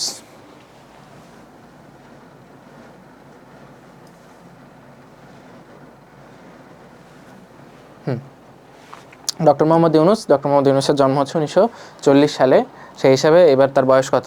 তার বয়স কিন্তু 84 বছর, 85 বছরে পদার্পণ করতেছেন তিনি। ওকে, এবং তার যে জন্মদিন হচ্ছে 28 জুন। এই 28 জুনকে বলা হয় তোমার সোশ্যাল বিজনেস ডে। তার জন্মদিনে একটা দিবস পালন করা হয়, সেটা হচ্ছে সোশ্যাল বিজনেস ডে, সেটা হচ্ছে 28 জুন। সেই জন্য এই জিনিসটা ইম্পর্টেন্ট। তার জন্ম হচ্ছে হাটহাজারী, চট্টগ্রামের বাথুয়াতে। ওকে, তার কিছু উপাধি আছে। উপাধিগুলো হলো তোমার গরিবের ব্যাংকার, তারপর হচ্ছে ক্ষুদ্র ঋণের প্রবর্তক, তারপর হচ্ছে সামাজিক ব্যবসার অগ্রদূত, সোশ্যাল বিজনেস, তাই না? তাহলে তার উপাধিগুলো কী কী, এই জিনিসগুলো খুবই ইম্পর্ট্যান্ট। গরিবের ব্যাংকার, ক্ষুদ্র ঋণের প্রবর্তক অ্যান্ড সামাজিক ব্যবসার অগ্রদূত বা সোশ্যাল বিজনেসের অগ্রদূত। ওকে, তার দেখো শিক্ষা জীবন সম্পর্কে একটু লেখা আছে এখানে। তারপরে কর্মজীবনের মধ্যে ইম্পর্টেন্ট যে জিনিসটা, তিনি কিন্তু মুক্তিযুদ্ধের সময়কালীন, দেখো 1969 থেকে 72 পর্যন্ত, মানে মুক্তিযুদ্ধ চলাকালীন সময় তিনি হচ্ছে যুক্তরাষ্ট্রে অবস্থান করতেছিলেন। যুক্তরাষ্ট্রের মিডল টেনেসি স্টেট ইউনিভার্সিটিতে শিক্ষকতা করতেছিলেন। অ্যান্ড এই সময় টেনেসি যে অঙ্গরাজ্য আছে যুক্তরাজ্যের, তার ন্যাশভিলে, তার রাজধানী আছে ন্যাশভিল, সেখানে হচ্ছে তিনি বাংলাদেশ নাগরিক কমিটি গঠন করে। অ্যান্ড এই জিনিসটা হচ্ছে মুক্তিযুদ্ধের প্রতি সমর্থনের জন্য কাজ করে, মানে তিনি আগের থেকে একজন দেশপ্রেমিক ছিলেন আর কি, আগের থেকে। এরপরে এই যে তার একটা বিখ্যাত নীতি ছিল, সেটা হচ্ছে তেভাগা। তিনি হচ্ছে একটা কি বলে, একটা স্কিম চালু করা যায়, সেটা হচ্ছে তোমার কৃষি সমবায়ের জন্য নবযুগ তেভাগা খামার। তেভাগা মানে হচ্ছে 3 ভাগ। 3 ভাগ সম্পর্কে তিনি বলছিলেন, জমি যার ফসলের 3 ভাগের 1 ভাগ সে পাবে, আর যে বীজ দিবে, সার দিবে, সে পাবে 1 ভাগ, আর যে চাষ করবে, পানি দিবে, সে পাবে 1 ভাগ। মানে এইভাবে হচ্ছে 3 ভাগ করে আর একজনের জমিতে অন্য একজন চাষ করবে এবং তাদের মধ্যে যে বন্টনটা হবে, তিনি কিন্তু এই তেভাগা খামার মাধ্যমে দেখাই দিয়েছিলেন। অ্যান্ড পরবর্তীতে সরকার এই জিনিসটাকে প্যাকেজ ইনপুট হিসেবে গ্রহণ করছিল। ঠিক আছে, এটা 1975 সালের ঘটনা। এরপরে দেখো গ্রামীণ ব্যাংক প্রতিষ্ঠা। তার একটা প্রতিষ্ঠান হচ্ছে গ্রামীণ ব্যাংক। তোমাদের জন্য সবচেয়ে ইম্পর্টেন্ট প্রশ্ন হলো গ্রামীণ ব্যাংকের প্রতিষ্ঠাতা কে? নোবেল পুরস্কার পায় গ্রামীণ ব্যাংকের জন্য শান্তিতে কে? Doctor Mohammad Yunus. Micro credit বা হচ্ছে তোমার হচ্ছে ক্ষুদ্র ঋণের প্রবর্তককে, তিনি হচ্ছেন ডক্টর মোহাম্মদ ইউনুস। ওকে, এই তথ্যগুলো একটু ইম্পর্টেন্ট। তারপর দেখো গ্রামীণ ব্যাংক প্রতিষ্ঠা হয়েছিল। গ্রামীণ ব্যাংক প্রতিষ্ঠার কাহিনীটা কি? 1976 সালে তিনি কিন্তু হচ্ছে চট্টগ্রাম বিশ্ববিদ্যালয়ে ছিলেন। ঠিক আছে, চট্টগ্রাম, দেখো এখানে লেখা আছে যে 1975 সালে অধ্যাপক পদে পদোন্নতি লাভ করে চট্টগ্রাম বিশ্ববিদ্যালয়ে তিনি। 1989 সাল পর্যন্ত তিনি চট্টগ্রাম বিশ্ববিদ্যালয়ের প্রফেসর হিসেবে কর্মরত ছিল। অ্যান্ড এই সময় দেখো 1976 সালের ঘটনা, তার বিশ্ববিদ্যালয়ের পার্শ্বস্থ একটা গ্রাম, নাম হচ্ছে জোবরা গ্রাম, গ্রামের নাম হচ্ছে জোবরা। এই গ্রামে তিনি হচ্ছে দরিদ্র পরিবারের জন্য কিছু কাজ করতে গেছিলেন। ওখানে যে তিনি দেখলেন যে তাদের বসত ভিটা তেমন বলতে নাই। ঠিক আছে, তারা অন্যের জমিতে থাকে, তাদের কাছে বন্ধক রাখার মতো কিছু নাই।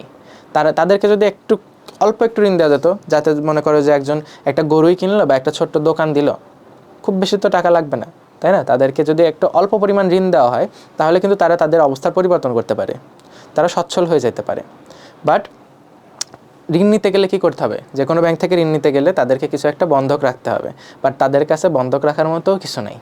কারণ তাদেরকে বিশ্বাস করে ডক্টর মোহাম্মদ ইউনুস কিন্তু তাদেরকে অল্প অল্প করে ঋণ দেওয়া শুরু করলো। ঠিক আছে, এবং বললো তুমি ঋণের টাকা তুমি সপ্তাহে সপ্তাহে পরিশোধ করতে পারবা, মাসে মাসেও পরিশোধ করতে পারবে, এমন একটা সিস্টেম যেটা তোমার এখনও পর্যন্ত গ্রামাঞ্চলে বিদ্যমান। মানুষজন সপ্তাহে সপ্তাহে প্রতি সোমবার বা মঙ্গলবার এরকম দিকে যে কিন্তু তোমার যে একজন কিস্তি নিতে আসে, কিস্তি দেয় মানুষজন, প্রথমে একটা ঋণ নেয় এবং পরবর্তীতে কিস্তি কিস্তি চালু করে, তাই না? কিস্তিতে কিস্তিতে ঋণটা পরিশোধ করে দেয়।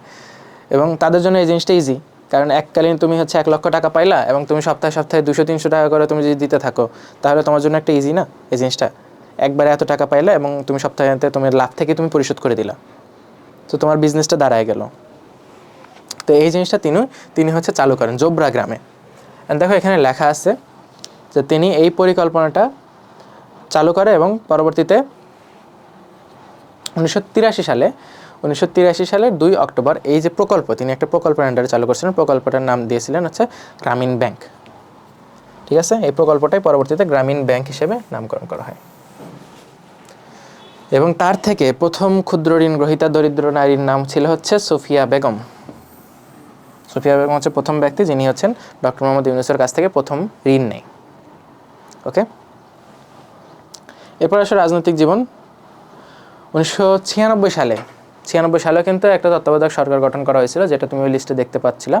তো ওই 96 সালে প্রধান বিচারপতি ডক্টর মোহাম্মদ হাবিবুর রহমানের নেতৃত্বে আসলে একটা তত্ত্বাবধায়ক সরকার গঠন করা হয়েছিল। সেখানে ডক্টর মোহাম্মদ ইউনুস একটা মন্ত্রণালয়ের দায়িত্বে ছিলেন। মন্ত্রণালয়ের দায়িত্ব কী মন্ত্রণালয় ছিল? তার আন্ডারে প্রাথমিক ও গণশিক্ষা, তারপরে হচ্ছে বিজ্ঞান প্রযুক্তি এবং পরিবেশ বন মন্ত্রণালয়ের দায়িত্ব পালন করেন তিনি। অ্যান্ড 2007 সালে তখনও কিন্তু আরেকটা তত্ত্বাবধায়ক সরকার ফখরুদ্দিন আহমেদ, তাই না? এবং তখন 1/11 নামে একটা ঘটনা ঘটে, মানে 11th মান্থের হচ্ছে 1 তারিখের দিকে তোমার 1/11-এ তার যে একটা রাজনৈতিক দল, তিনি একটা রাজনৈতিক দল গঠনের পরিকল্পনা করেন, নাম দেয় হচ্ছে নাগরিক শক্তি, বাট এই জিনিসটা তিনি পরবর্তীতে বাদও দেয়, ঠিক আছে? তারপরে দেখো 2024 সালে যে গণঅভ্যুত্থানের মাধ্যমে আমরা নতুন বাংলাদেশ পেলাম, এখানেও কিন্তু আমরা সবার, ছাত্রদের এবং দেশের মানুষের সবার পছন্দ ছিল এক কথায় ডক্টর মোহাম্মদ ইউনূস যেন প্রধান উপদেষ্টা হন, অ্যান্ড 8 তারিখে তিনি রাষ্ট্রপতির কাছ থেকে শপথ গ্রহণ করেন। তার কিছু বিখ্যাত পুরস্কার আছে, তিনি অনেক ধরনের অ্যাওয়ার্ড পাইছেন। তার ভিতর দেখো অ্যাওয়ার্ডগুলো এখানে: president award, Raymond Magsaysay award, এটা কিন্তু সাল ভিত্তিক আমি দিয়ে রাখছি। এর ভিতরে ইম্পর্টেন্টগুলো হচ্ছে তোমার Nobel prize, presidential medal, Congressional medal, Olympic lauryl, সবগুলোই সব ইম্পর্টেন্ট। তার অ্যাওয়ার্ডের ঝুলিয়া তার সম্পর্কে তুমি যখন সার্চ করবা, হ্যাঁ, যে অ্যাওয়ার্ড কতগুলা, তুমি দেখবে পেজ স্ক্রল করে শেষ করতে পারতেছো না, এত অ্যাওয়ার্ড তার নামে। অ্যান্ড তার ভিতরে সবচেয়ে ইম্পর্টেন্ট অ্যাওয়ার্ডগুলো হচ্ছে এগুলো, এবং সালসহ দেওয়া আছে এখানে। তার ভিতরে ইম্পর্টেন্ট হচ্ছে এই যে নোবেল পিস প্রাইজ, নোবেল শান্তি পুরস্কার, সেটা হচ্ছে 2006 সালে। তিনি দেখো বাংলাদেশের সর্বোচ্চ পুরস্কার স্বাধীনতা পদক তিনি 1987 সালে পেয়েছেন। ওকে, তার কিছু গ্রন্থ আছে, তার কিছু বই আছে। দেখো তিনি জোবরা গ্রামে কাজ শুরু করছিলেন, সো 3 ফার্মার্স অফ জোবরা, এটা হচ্ছে তার সর্বপ্রথম বই, সেটা 1974 সালে পাবলিশড হয়। তারপরে জরিমন অ্যান্ড আদার্স, একজন ক্ষুদ্র ঋণ গ্রহীতা, তার নাম হচ্ছে Jorimon, faces the poverty. Banker to the poor, microlending and the battle against all poverty, এটা 2003 সালে।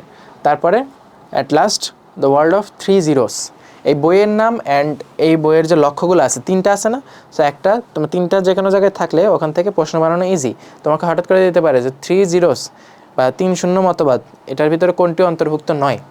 তাহলে দেখো the A world of 3 zeros, 3 zero মানে 3টা জিনিস জিরো করবো আমরা, কী? একটা হচ্ছে জিরো পভার্টি, দারিদ্র্যমুক্ত, জিরো আনএমপ্লয়মেন্ট, জিরো বেকারত্ব মানে শূন্য বেকারত্ব, এবং কার্বন নিঃসরণ জিরো করব, ঠিক আছে? এই জিনিসটা হচ্ছে 3 শূন্য মতবাদ। এই জিনিসটা দেয় হচ্ছে ডক্টর মোহাম্মদ ইউনূস, এবং এটার জন্য তিনি সারা বিশ্বে সমাদৃত। অ্যান্ড ধারণা করা হচ্ছে যে এই জিনিসের জন্য তিনি আরেকবার নোবেল প্রাইজ পাইতে পারেন, ঠিক আছে? তাহলে 3-0 মতবাদ, এই জিনিসটা সবচেয়ে ইম্পর্টেন্ট এখান থেকে। আর তার প্রথম বই হচ্ছে 3 farmers of Jobra. Banker to the পুর তাকে বলা হয়, সবগুলো, মানে এখানে বইয়ের নামগুলো খুবই ইম্পর্টেন্ট। আরও অনেক বই আছে, বাট এগুলো সবচেয়ে ইম্পর্টেন্ট। এবার হচ্ছে আমাদের আন্দোলন, জুলাই আন্দোলন সম্পর্কে আমরা বিস্তারিত পড়ে ফেলছি। এখন সাম্প্রতিক আদার্স যেসব সাম্প্রতিক আছে এগুলো সম্পর্কে আমরা একটু খুব ফাস্ট দেখে যাব, জাস্ট হেডলাইনগুলো, ঠিক আছে? অ্যান্ড এই নোটটাতে সব কিছুই লেখা আছে, তোমরা একটু পড়ে নিবে, এবং আমি তোমাদেরকে দাগায় দিব, ঠিক আছে? সব কিছু পড়তে হবে না, জাস্ট মেইন লাইনগুলো যেখান থেকে প্রশ্ন আসবে, যেই লাইন থেকে প্রশ্ন আসবে ওই লাইনটা আমি তোমাকে তুলে দেবো। প্রত্যেকটা টপিকের এই লাইন থেকে প্রশ্ন করা যায়, সো ওই লাইনগুলো আমি দাগায় তোমাকে নোটটা দিয়ে দেবো। ওকে, এবার সাম্প্রতিক বাংলাদেশে সর্বপ্রথমে আমরা পড়বো হচ্ছে সাম্প্রতিক স্বাস্থ্য। সাম্প্রতিক স্বাস্থ্য সম্পর্কে কিন্তু আমি তোমাদেরকে অলরেডি নোট দিয়ে দিয়েছি, তাই না?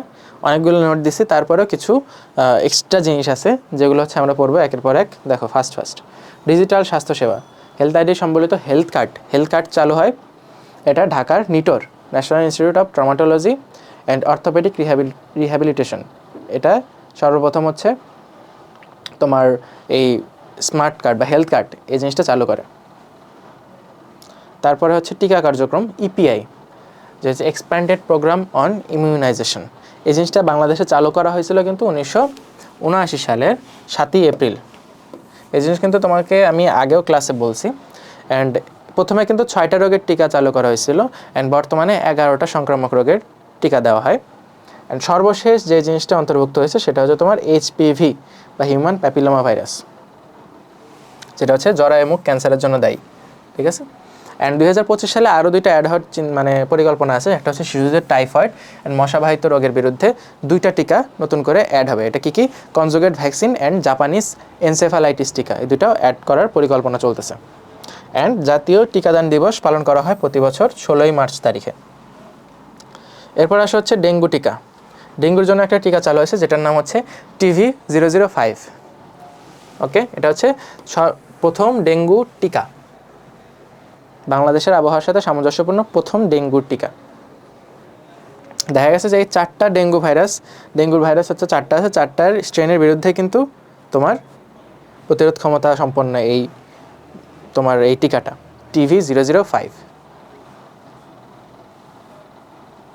এরপরে বায়োটেকনোলজি, বঙ্গভ্যাক্স টিকা সম্পর্কে তোমরা সবাই জানো যে বাংলাদেশ হচ্ছে করোনার টিকা একটা আবিষ্কার করছিল, সেটা হচ্ছে বঙ্গভ্যাক্স।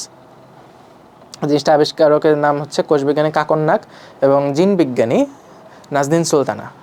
তারা হচ্ছে আবিষ্কার করছে, কিন্তু এটা পুরোপুরি অনুমোদিত হয় নাই এখনও, ক্লিনিক্যাল ট্রায়ালের অপেক্ষায়। করোনা ভাইরাস কিন্তু পুরোপুরি নির্মূল হয়নি এখনও, ঠিক আছে।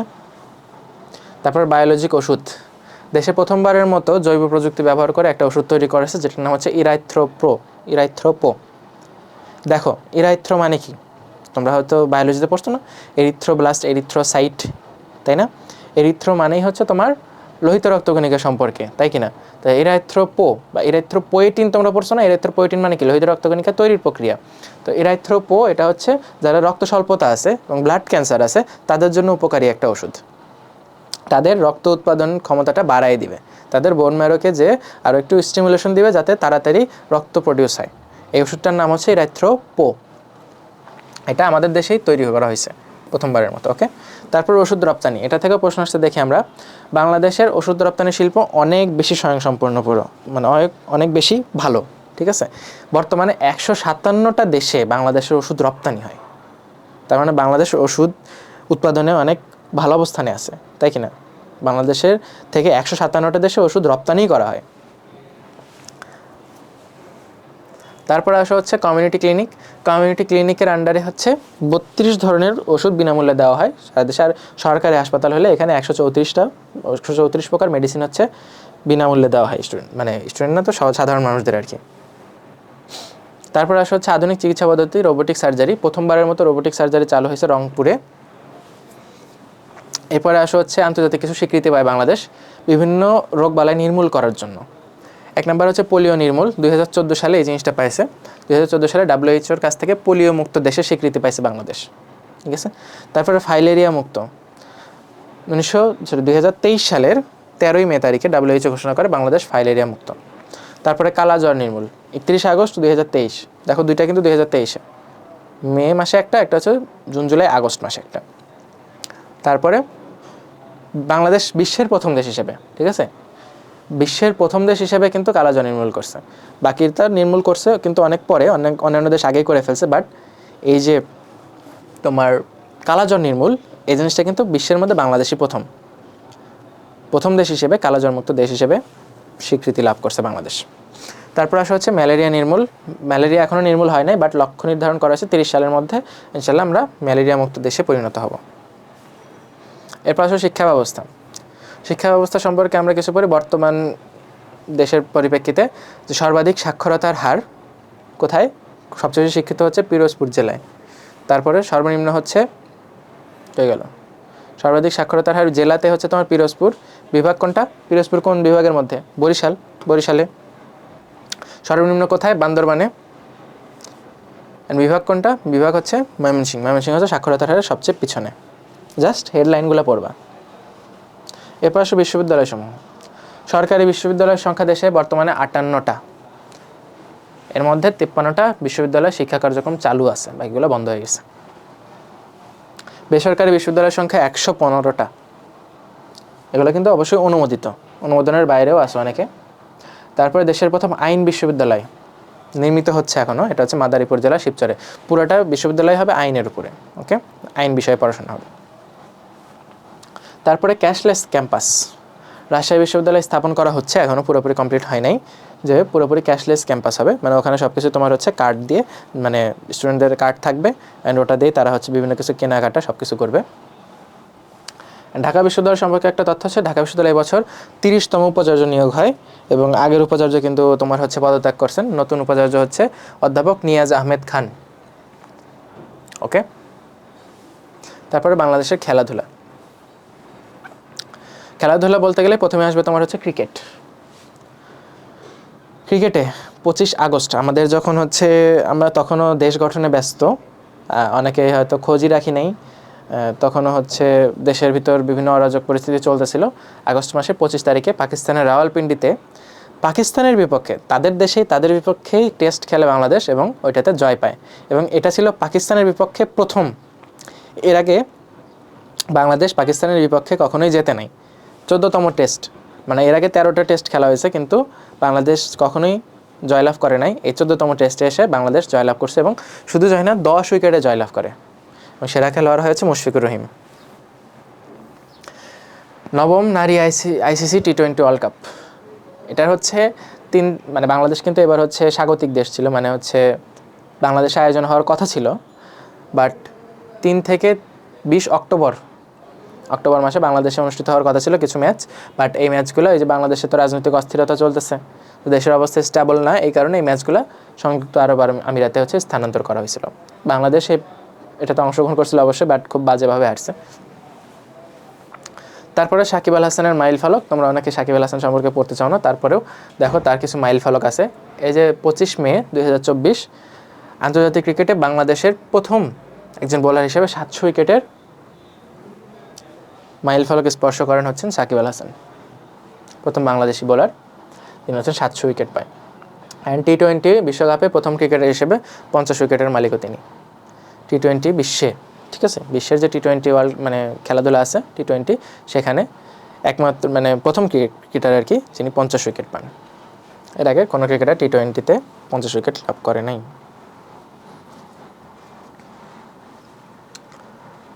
ওকে, তারপর আসা হচ্ছে ব্যক্তিগত অর্জন।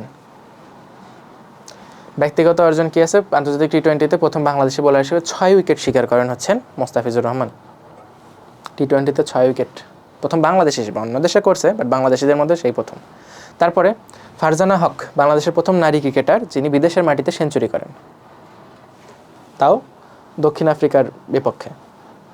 তারপরে বিপিএল 2024-এর যে বিপিএল হয়ে গেছে, সেটা চ্যাম্পিয়ন হচ্ছে ফরচুন বরিশাল প্রথমবারের মতো, এর আগে কখনোই চ্যাম্পিয়ন হয়েছিল না। রানার্স আপ হয়েছে কুমিল্লা ভিক্টোরিয়ান্স, অ্যান্ড আগামী বছরে কিন্তু বিপিএল হতে যাচ্ছে। তারপরে অনির্ধ্ব 19 এশিয়া কাপ 2023, এটাতে হচ্ছে বাংলাদেশ কিন্তু চ্যাম্পিয়ন, অ্যান্ড তোমরা জেনে খুশি হবে 2024 সালেও অনূর্ধ্ব 19 এশিয়া কাপে কিন্তু বাংলাদেশ আবার চ্যাম্পিয়ন হয়েছে। তার মানে বাংলাদেশ ডাবল চ্যাম্পিয়ন, এখানে প্রথমবার, এবার সেকেন্ডবার। তারপরে সবচেয়ে বেশি ইম্পর্টেন্ট তথ্য হচ্ছে এটা ফুটবল, যেহেতু নারীদের সম্পর্কে আছে এবং হচ্ছে খেলাধুলা, সো দুই দিক থেকে ইম্পর্টেন্ট, যে সপ্তম সাফ, ঠিক আছে, south Asian football federation championship, এটা অনুষ্ঠিত হয় নেপালে, এর আগেও নেপালেই হয়েছিল। 30 অক্টোবর 2024 তারিখে ফাইনাল ম্যাচ হয় কাঠমান্ডুর 10 রঙ্গশালা স্টেডিয়ামে। এখানে নেপালের মুখোমুখি হয় বাংলাদেশ, অ্যান্ড বাংলাদেশ 2-1 গোলে জেতে। সেরা খেলোয়াড় মানে সেরা খেলোয়াড় নির্বাচিত হয়েছে তোমার ঋতুপর্ণা চাকমা, অ্যান্ড সেরা গোলরক্ষক রূপনা চাকমা এর আগের বছর হচ্ছে সেরা গোলরক্ষক হয়েছিল। অ্যান্ড ম্যাচ পরিচালনা কর্মকর্তাদের মধ্যে ছিলেন আন্তর্জাতিক খ্যাতিসম্পন্ন বাংলাদেশের প্রথম ফিফা রেফারি জয়া চাকমা। তোমার এখান থেকে আলাদাভাবে ইন্ডিভিজুয়াল প্রশ্ন আসতে পারে যে বাংলাদেশের প্রথম ফিফা রেফারি মহিলা, নারী ফিফা রেফারি কে? তিনি হচ্ছেন জয়া চাকমা। ওকে, এর পূর্বের আসর 2022 সালেও, তখনও কিন্তু নেপালকে 3-1 গোলে হারিয়ে কিন্তু প্রথমবারের মতো বাংলাদেশ শিরোপা অর্জন করে, আর এইবার যে অর্জন করে সেটা হয়েছিল দ্বিতীয়বার, তো বাংলাদেশ 2বার। তারপরে দাবাতে দেখো আমাদের একজন গ্র্যান্ডমাস্টার, কে গ্র্যান্ডমাস্টার ছিল এটা সম্পর্কে আমি তোমাদের বাংলাদেশের খেলাধুলা অধ্যায় পড়াই দিছি। মানে এখানে দেখো আছে 5 জুলাই তারিখে বাংলাদেশের একজন গ্র্যান্ডমাস্টার জিয়াউর রহমান, তিনি কিন্তু মারা গেছেন। অলিম্পিক 33তম অলিম্পিকে বাংলাদেশের 5 জন ক্রীড়াবিদ অংশগ্রহণ করছিল। টেনিসে হোয়াইট ব্যাচ স্বীকৃতি লাভ করে বাংলাদেশি মাসফিয়া আফরিন। বাংলাদেশের দ্রুততম মানবী, মানে 100 মিটার স্প্রিন্টে কে ফার্স্ট আর কি বাংলাদেশে, তো বর্তমানে আছে ইমরানুর রহমান, তিনি কিন্তু অলিম্পিকে অংশগ্রহণ করছিলেন বাট খুব একটা ভালো ফলাফল করতে পারেন নাই। আর বাংলাদেশের দ্রুততম মানবী হচ্ছেন শিরিন আক্তার। এরপর আসো তথ্য প্রযুক্তি সম্পর্কে। নতুন একটা বাংলা ফন্ট, বাংলা লেখার ফন্ট, এই যে বাংলা লেখাটা দেখতেছো না, এটা হচ্ছে বিভিন্নভাবে হয় না, যে হচ্ছে একটা এদিকে বাঁকানো, একটা অক্ষরগুলো একটু ভিন্ন রকম, ওগুলোকে বলা হয় ফন্ট। এই বাংলা ফন্ট একটা নতুন, সেটা হচ্ছে পূর্ণ। এই জিনিসটা 21শে ফেব্রুয়ারিতে উদ্বোধন করা হয়েছে। তারপরে বাংলাদেশের প্রথম রকেট উৎক্ষেপণ, তথ্য প্রযুক্তি সম্পর্কে পড়তেছি। ফেব্রুয়ারি মাসে বাংলাদেশে প্রথমবারের মতো সরকারিভাবে রকেট উৎক্ষেপণ করতে যাচ্ছিল, করা হয়েছে আর কি। রকেটের নাম হচ্ছে 21-1, এবং এটা ধূমকেতু এক্স নামে একটা দল তার তৈরি। ময়মনসিংহ ইঞ্জিনিয়ারিং কলেজের সাবেক শিক্ষার্থী নাহিয়ান আল রহমান অলি এবং তার একটি দল এই জিনিসটা তৈরি করছেন। এবং আইসিটি মন্ত্রণালয়ের A2I প্রোগ্রামের সহযোগিতা এবং অর্থায়ন করছিল এটাতে। ওকে, চট্টগ্রাম বন্দরে চালু হয়েছে হচ্ছে ল্যান্ডলর্ড মডেল।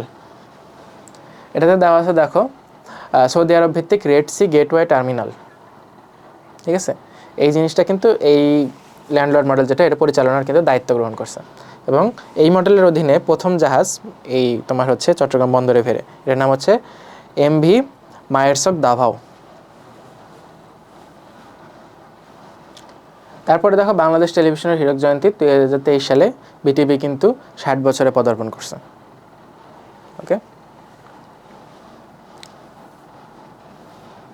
শিল্প সংস্কৃতি, এই যে এটা থেকে কিন্তু তোমাদের গত বছর প্রশ্ন আসছিল। কেন প্রশ্ন আসছে? এই কারণেই প্রশ্ন আসছিল, এটা নতুন করে সংস্কার করা হয়েছে। তো ঢাকা গেটের সংস্কার করা হয়েছে। ঢাকা গেট হচ্ছে 400 বছরের পুরাতন, মোগল আমলে তৈরি করা হয়েছে। এটা হচ্ছে মীর জুমলা তৈরি করেন। আমি প্রাচীন বাংলার ইতিহাস অধ্যায়ের মধ্যে তোমাকে বলেছিলাম যে তোমাদের কিভাবে কেন তৈরি করা হয়েছে, কেন তার যে প্রধান তাকে খুশি করার জন্য কিন্তু মীর জুমলা এটা তৈরি করেন। মীর জুমলা হচ্ছে বাংলার সুবেদার ছিল। তারপরে মীর জুমলা ঢাকা গেট, ঢাকা গেটটা আরও বিভিন্ন নামে পরিচিত। একটা হচ্ছে মীর জুমলার গেট, একটা রমনা গেট, একটা হচ্ছে ময়মনসিংহ গেট, এই নামে পরিচিত। এটা কিন্তু জানুয়ারি 2024 সালে সংস্কার কাজ শেষ হয়, পুনরায় চালু করা হয়। এবং এই গেটের পাশেই যখন তুমি গেটটা পাস করবা, এই পাশে দেখবা হচ্ছে তোমার 3 নেতার মাজার আছে। অ্যান্ড এখানে এক পাশে কিন্তু একটা কামান রাখা আছে অনেক বড়। এই কামানটার নাম হচ্ছে বিবি মরিয়ম কামান। এই কামানটা হচ্ছে মুঘল আমলে ব্যবহার করা হয়েছে, 11 ফুট দীর্ঘ। এরপরে বেগম রোকেয়া সাখাওয়াত হোসেন, তার লেখা একটা বই ছিল না, সুলতানাস ড্রিম। এই জিনিসটা একটা কার্টুন চরিত্র করা হয়েছে এবং অ্যানিমেশন তৈরি করা হয়েছে, যে জিনিসটা হচ্ছে বিশ্ব প্রামাণ্য ঐতিহ্যের অংশ হিসেবে ঘোষণা করা হয়েছে। মঙ্গোলিয়ার উলানবাটর, মঙ্গোলিয়ার রাজধানী, ইউনেস্কোতে memory of the world committee for Asia and the Pacific. এখানে রোকেয়া সাখাওয়াত হোসেনের যে কল্পকাহিনীটা আছে সুলতানাস ড্রিম, এইটা বিশ্ব প্রামাণ্য ঐতিহ্য হিসেবে স্বীকৃতি পায়। এটা 1905 সালে বেগম রোকেয়া লিখেছিলেন। এবং 23 সালে এটার যে অ্যানিমেশন তৈরি করা হয় সেটা কে করছে, নাম হচ্ছে Isabel Herguera. Okay, animation Sultana's dream. Sultana's dream কে লেখে এটাও আসতে পারে, এটা যে অ্যানিমেশন তৈরি করা হয় এটার কে নির্মাতা সেটাও আসতে পারে। এরপরের প্রশ্ন হচ্ছে শান্তি স্মৃতিস্তম্ভ ওরে বিহঙ্গ মোর, এ নামে একটা স্মৃতিস্তম্ভ তৈরি করা হয় বাংলাদেশ সরকারের নিজস্ব অর্থায়নে। এটা হচ্ছে জাপানের নাগাসাকি শহরের পিস পার্কে। তারপরে আসা হচ্ছে নেক্সট রিক্সা চিত্র, অধরা সাংস্কৃতিক ঐতিহ্য হিসেবে ঢাকা রিক্সা চিত্র স্বীকৃতি পাইছে। তারপরে ধ্রুব 72, 16 ডিসেম্বর 2023 সালে তোমার জাতীয় কবি কাজী নজরুল ইসলাম বিশ্ববিদ্যালয়ের প্রাঙ্গণে ধ্রুব 72 নামে একটা ভাস্কর্য স্থাপন করা হয়। নাম ধ্রুব কেন? কারণ ধ্রুব নামে একটা চলচ্চিত্র ছিল যেটাতে কাজী নজরুল নিজে অভিনয় করছিলেন, এটাও একটা তথ্য। এবং এই 72 সালে কিন্তু বাংলাদেশের সংবিধান চালু হয়। সংবিধানের 4টা মূলনীতি আছে না, তোমার হচ্ছে কী জাতীয়তাবাদ, সমাজতন্ত্র, গণতন্ত্র, ধর্মনিরপেক্ষতা, এইগুলার হচ্ছে মোটো নিয়েই কিন্তু এই ভাস্কর্য ধ্রুব 72 গঠন করা হয়েছে। এবং এই এলাকাটা যে 4টা স্তম্ভ দেওয়া আছে, এই এলাকাটা হচ্ছে সংবিধান আঙিনা নামে পরিচিত। এরপরে কৃষিখাত, শিল্প, খনিজ শক্তি, এগুলা দেখো বিশ্ব খাদ্য আমদানিতে, রপ্তানি না কিন্তু আমদানি, নিজেদের দেশে নিয়ে আসা, এটাতে কিন্তু বিশ্বের 3য় বৃহত্তম আমদানিকারক হচ্ছে বাংলাদেশ।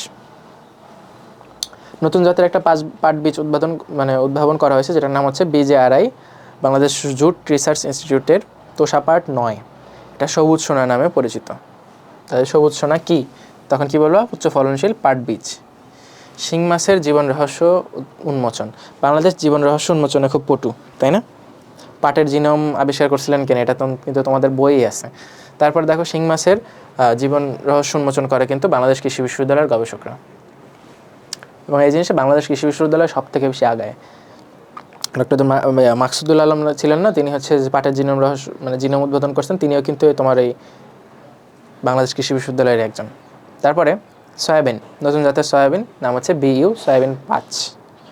পান গবেষণাগার, রাজশাহীর মোহনপুরে পান গবেষণাগারের জন্য একটা জমি নির্ধারণ করা হয়েছে, ওখানে গবেষণা ইনস্টিটিউট তৈরি করা হবে। সামুদ্রিক মৎস্য উৎপাদনে বাংলাদেশ বিশ্বের 14তম, কিন্তু ইলিশ উৎপাদনের ক্ষেত্রে বিশ্বে ফার্স্ট। বাংলাদেশের থেকে বেশি ইলিশ কোনো দেশেই উৎপন্ন হয় না। আমাদের পাশের দেশের দাদারা কিন্তু এটা নিয়ে অনেক বেশি হিংসা করে তারা ইলিশ খেতে পায় না। এরপরে জিআই পণ্য, এখানে একটা কারেকশন আছে। আমি এই জিনিসটা যখন বানাই তখন তোমার হচ্ছে 43টা ছিল, এই কিছুদিন আগে জাস্ট 2 সপ্তাহ আগে মনে হয় আরেকটা অ্যাড হয়েছে, সেটা হচ্ছে বাংলাদেশের 44তম জিআই পণ্য আসছে। তোমাদের ওখানে লিখে দেবো আমি। 44তমটা কি? 44তম হচ্ছে তোমার শেরপুরের ছানার পায়েস।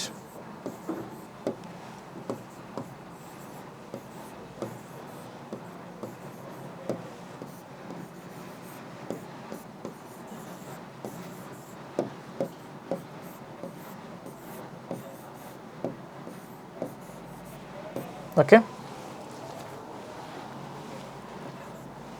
শেরপুরের ছানার পায়েস বাংলাদেশের জিআই পণ্য বর্তমানে হচ্ছে 44টা, সর্বশেষ 44তম হচ্ছে শেরপুরের ছানার পায়েস।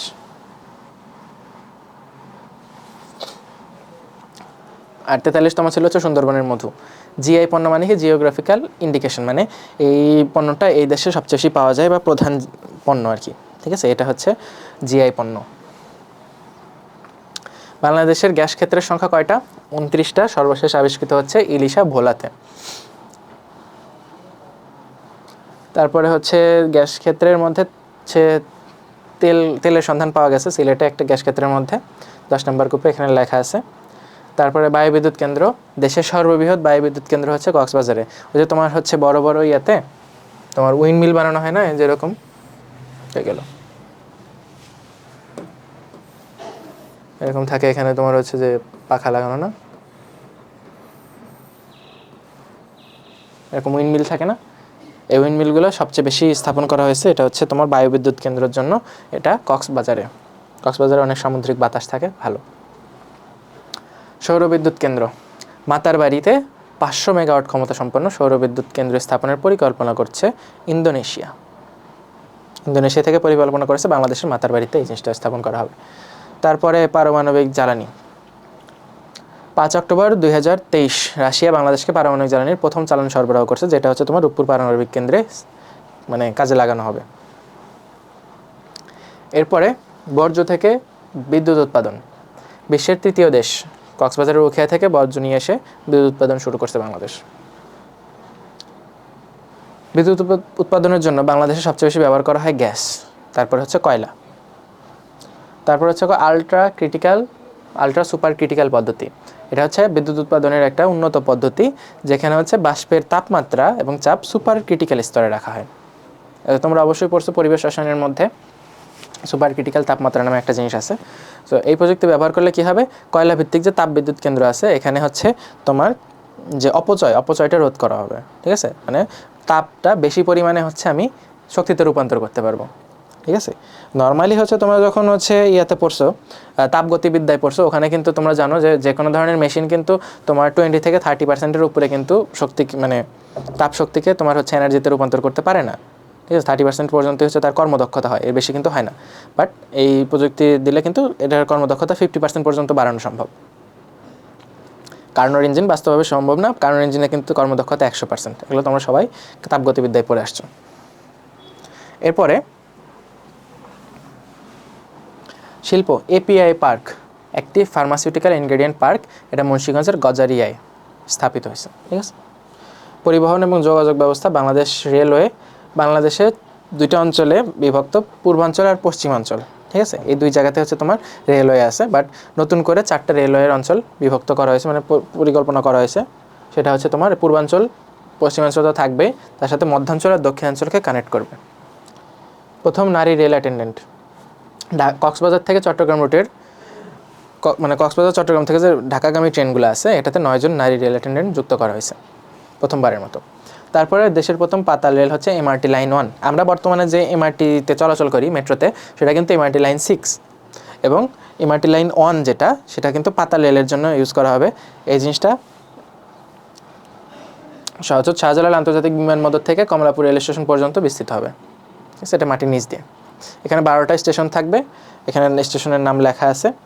অ্যান্ড এই জিনিসটা কিন্তু বাংলাদেশের জন্য একটা আন্তর্জাতিক খ্যাতিসম্পন্ন আর কি, আন্তর্জাতিক মানসম্পন্ন একটা ট্রান্সপোর্ট ব্যবস্থা হতে যাচ্ছে। এমআরটি লাইন 1 উদ্বোধন হলে অনেক ধরনের যানজটই কিন্তু আমাদের দেশে কমে যাবে। অলরেডি কিন্তু তোমার এই মেট্রো হওয়ার কারণে কিন্তু অনেকাংশেই কমছে, বাট অব্যবস্থাপনার কারণে কিন্তু একটু যানজট দেখা যায় ঢাকায় এখন। তারপরে আমরা যে বললাম না এমআরটি লাইন 6 আসি, তো এমআরটি লাইন 6 কিন্তু তোমার উত্তর পর্যন্ত আছে। এদিকে হচ্ছে তোমার মতিঝিল থেকে কমলাপুর পর্যন্ত এক্সটেন্ড চলতেছে, আর এইদিকে কিন্তু উত্তর থেকে টঙ্গী পর্যন্ত এক্সটেন্ড করা হবে। তার মানে এখনও কাজ চলতেছে এমআরটি লাইন 6-এর টঙ্গী পর্যন্ত, মানে তোমার এই রুটটা মানে এই লাইনটা সম্প্রসারণ করা হবে। এখানে আরও 5টা নতুন স্টেশন চালু করবে। দেশের প্রথম এলিভেটেড রেল স্টেশন, উপর দিয়ে এলিভেটেড রেল স্টেশন, ঠিক আছে, এলিভেটেড রেল স্টেশন তোমার স্থাপিত হয়ে গেছে। এটা হচ্ছে ঢাকা থেকে যশোর যে রেল লাইন আছে, এটা পদ্মা সেতু রেল সংযোগের সাথে কেরানীগঞ্জের উপর দিয়ে তোমার পদ্মা সেতুতে ওঠার আগে এই জিনিসটা করা হয়েছে। তারপরে দেখো দেশের প্রথম ইলেকট্রিক কার, বাংলাদেশ মেশিন টুলস ফ্যাক্টরি, এটা হচ্ছে সম্পূর্ণ বৈদ্যুতিক ইলেকট্রিক গাড়ি তৈরি করছে, যার নাম হচ্ছে পালকি। ওকে, নদীপথ সমুদ্র বন্দর, বাংলাদেশে বর্তমানে নদী বন্দর আছে 50টা, ঠিক আছে। সবচেয়ে বড় কোনটা? সবচেয়ে বড় নদী বন্দর হচ্ছে তোমার নারায়ণগঞ্জে শীতলক্ষ্যা নদীর তীরে যেটা, ওইটা। এবং সর্বশেষ যুক্ত হওয়া নদী বন্দর হচ্ছে ভোলাগঞ্জ নদী বন্দর, সিলেট। চট্টগ্রাম বন্দরে প্রথমবারের মতো ল্যান্ডলর্ড মডেল আসছে, এটা আমরা হচ্ছে একটু আগে পড়ছি। তারপরে যে কিছুদিন আগে আমরা হচ্ছে খবর দেখছিলাম জলদস্যুদের হাতে কিন্তু বাংলাদেশের একটা জাহাজ আটকা পড়ছিল, সেটা হচ্ছে সোমালিয়ার জলদস্যুদের কবলে পড়ছিল। এবং এই জিনিসটা মানে জানা হয় সোমালিয়ার যে জলদস্যুরা আছে তারা সবচেয়ে ভয়াবহ, তারা কাউকে ধরলে তাদেরকে আর খুঁজে পাওয়া যায় না, ঠিক আছে। বাট এই বাংলাদেশের যে জাহাজ ধরছিল এমভি আবদুল্লাহ নামে, এই জাহাজটাকে তারা হচ্ছে কিছু অর্থের বিনিময়ে মুক্তিপণ দাবি করছিল। এই মুক্তিপণের বিনিময়ে কিন্তু জাহাজ ছেড়ে দেয়। কত মুক্তিপণ? সেটা হচ্ছে $5 মিলিয়ন, টাকার অঙ্কে অনেক টাকা, ঠিক আছে, মানে $50 লক্ষ। তারপরে হচ্ছে বিমান সংযোগের দেখে ফ্লাইট ডিসপ্যাচ সলিউশন, এটা হচ্ছে জার্মানির যে বিমান সংস্থা, নাম হচ্ছে লুফথানসা, এই সিস্টেমের যে অধীনে এটা কিন্তু বাংলাদেশে এখন চালু হলো, লিডো ফ্লাইট 4D। ব্যাংকিং অর্থনীতি, বাংলাদেশের প্রথম ডিজিটাল ব্যাংক, নগদ ডিজিটাল ব্যাংক, টাকা নিয়ে পালাইছে। তারপরে নতুন অনুমোদিত ডিজিটাল ব্যাংক হচ্ছে কোরি ডিজিটাল ব্যাংক। ডিজিটাল ব্যাংক স্থাপনের শর্ত আছে একটা, তোমাকে হচ্ছে একটা মূলধন নিয়ে চালু করতে হবে। মূলধন কত? 125 কোটি টাকা লাগবে। এবং তোমরা যদি কয়েকজন মিলেও দাও, যে হ্যাঁ সর্বোচ্চ কয়জন দেওয়া যাবে হিসাব করলে 50 লাখ টাকা করে 5 জনের লাগবে। প্রতিজনের ভাগ যদি একজন যদি বিনিয়োগ করতে চায় তাহলে 50 লাখ টাকা করে বিনিয়োগ করতে হবে। ডিজিটাল ব্যাংকের কোনো শারীরিক শাখা থাকবে না, ব্যবহারকারীরা ভার্চুয়াল কার্ড, কিউআর কোড, অন্যান্য প্রযুক্তি ব্যবহার করতে পারবে। কোনো মানে তোমার হার্ড কপি কিছু থাকবে না, সব ডিজিটাল। ডিজিটাল ব্যাংকিংয়ের নীতিমালা চালু করা হয় বাংলাদেশে, এই প্রথম ডিজিটাল ব্যাংক কিন্তু হচ্ছে নগদ। এরপরে হচ্ছে ব্যাংক সংযুক্তিকরণ নীতিমালা জারি করা হয় এই বছরই। তারপরে ব্যাংক অ্যাসুরেন্স, এটা পরিবর্তন করা হয় গত বছরের 12 ডিসেম্বর। তারপরে অফশোর ব্যাংকিং, অফশোর ব্যাংকিং একটা ভয়াবহ জিনিস আর কি বাংলাদেশের জন্য, প্লাস মানে বাংলাদেশের জন্য স্পেশালি ভয়াবহ জিনিস। অন্যান্য দেশের ক্ষেত্রে তোমার হচ্ছে ব্লেজিং বলা চললেও বাংলাদেশের জন্য এটা মোটেও ব্লেজিং না। অফশোর ব্যাংকিং কী জিনিস সেটা তোমাকে একটু আইডিয়া দিই। যে ধরো আমার নাম হচ্ছে, একজনের নাম হচ্ছে মিস্টার করিম। হ্যাঁ, মিস্টার করিম বাংলাদেশে বিজনেস করে। এখন বাংলাদেশে বিজনেস করার কারণে তিনি হচ্ছে যে পরিমাণ আর্নিং করে সেই অনুযায়ী তাকে কিন্তু অনেক বেশি পরিমাণে হচ্ছে ভ্যাট দিতে হয়, ঠিক আছে। বাংলাদেশের ভ্যাটের পরিমাণ এমনিতেই অনেক বেশি, ঠিক আছে। তো যে করিম সাহেবকে অনেক বেশি ভ্যাট দিতে হচ্ছে। তো এই কারণে তিনি কী করবেন, তিনি যে ব্যবসার একটা যে প্রাপ্ত যে অর্থ আছে এই জিনিসটা সে বিশ্বের অন্য একটা দেশে যেখানে তোমার ইকোনমিক কন্ডিশন স্টেবল, ধরো সিঙ্গাপুরের একটা ব্যাংকে সে একটা অ্যাকাউন্ট খুলবে, অফশোর অ্যাকাউন্ট, এবং ওই অ্যাকাউন্টে সে বাংলাদেশে যে প্রাপ্ত অর্থগুলো আছে সেটা ওখানে রাখবে। তাহলে কী হলো, তার করের পরিমাণ কমলো। কর কিন্তু তাকে দিতে হবে, কিন্তু কম দিতে হবে। অফশোর ব্যাংকিংয়ের সিস্টেমগুলো অন্য দেশে থাকবে, বাট এই জিনিসটার প্রপার যে নথি এই জিনিসটা তোমার দেশের কাছে থাকবে না। তুমি কত টাকা ওখানে রাখতেছো তোমার দেশের কাছে কোনো কৈফিয়ত দিতে হবে না। অ্যান্ড কিন্তু তোমাকে হচ্ছে তোমার আর্নিংয়ের যে একটা এই সিস্টেম আছে, আর্নিংয়ের ডকুমেন্টও দিতে হবে এবং কিছু তোমার দিতে হবে, মানে ভ্যাট দিতে হবে। তাহলে তোমার ভ্যাটের পরিমাণ একটু কম লাগবে। তাহলে বাংলাদেশ সরকারকে তুমি কর কম দিবা এবং বিদেশে তুমি টাকা রাখবা। অ্যান্ড এটার ক্ষতিটা কি, ধরলাম মিস্টার করিম ভালো মানুষ, সে হচ্ছে দেশেও সুন্দর করে কর দেয় অ্যান্ড ওখানেও সে টাকা রাখতেছে, এক্সট্রা টাকাটা যাতে কর না দেওয়া লাগে, যেটা পরবর্তীতে সে নিজের ব্যবসার কাজে লাগাবে, জমা রাখার জন্য সে অফশোরে রাখতেছে। কিন্তু মানুষজন কী করবে, মানি লন্ডারিং করবে, কোটি কোটি টাকা নিয়ে যেয়ে বিদেশের ব্যাংকে রাখবে, বাংলাদেশে কোনো কৈফিয়ত দিতে পারবে না, ঠিক আছে। বাংলাদেশে এখানে কৈফিয়ত চাইতেও পারবে না। এটা হচ্ছে অফশোর ব্যাংকিং। তাহলে অফশোর ব্যাংকিং বিল চালু হয়ে গেছে অ্যান্ড এই জিনিসটা বাংলাদেশের জন্য একটা হুমকি স্বরূপই দেখা যায়। এই জিনিসটা চালু করছে কিন্তু মার্চ মাসে। অলরেডি এটা চালু হওয়ার পরে কত কত তো তোমার নেতাকর্মীরা টাকা বিদেশে নিয়ে চলে গেছে। হ্যাঁ, এটার কোনো হিসাবই পাওয়া যাবে না এখন। তারপরে দেখো বাংলাদেশ ব্যাংক টাকার সঙ্গে ডলারের সোয়াপ ব্যবস্থা চালু করছে এই বছরেই। অর্থনীতি জিডিপি, এই যে এখানে লেখা আছে জিএনআই জিডিপি, মোট অভ্যন্তরীণ উৎপাদন আর হচ্ছে মোট জাতীয় আয়, এটা হচ্ছে মোট। আর মাথাপিছু একটা দেওয়া আছে, এই জিনিসটা মাথাপিছুটা তোমরা একটু মনে রাখবা। বাংলাদেশে বর্তমানে মাথাপিছু আয় কত, মাথাপিছু জাতীয় আয় একটা, মাথাপিছু জিডিপি একটা। মাথাপিছু জাতীয় আয় যেটা গ্রস ন্যাশনাল ইনকাম সেটা হচ্ছে $2784, আর মাথাপিছু জিডিপি যেটা সেটা হচ্ছে $2675। দুইটা তথ্যই ইম্পর্টেন্ট। ওকে, বাকিগুলো এখান থেকে ইম্পর্টেন্ট না।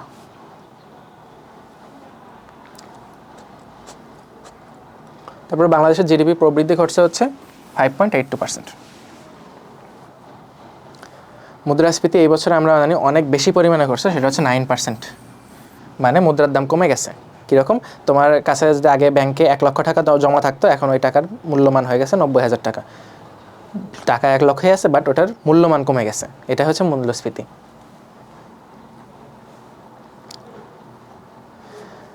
বাংলাদেশের সাথে 210টা দেশ অঞ্চলের বাণিজ্য করে এখন পর্যন্ত।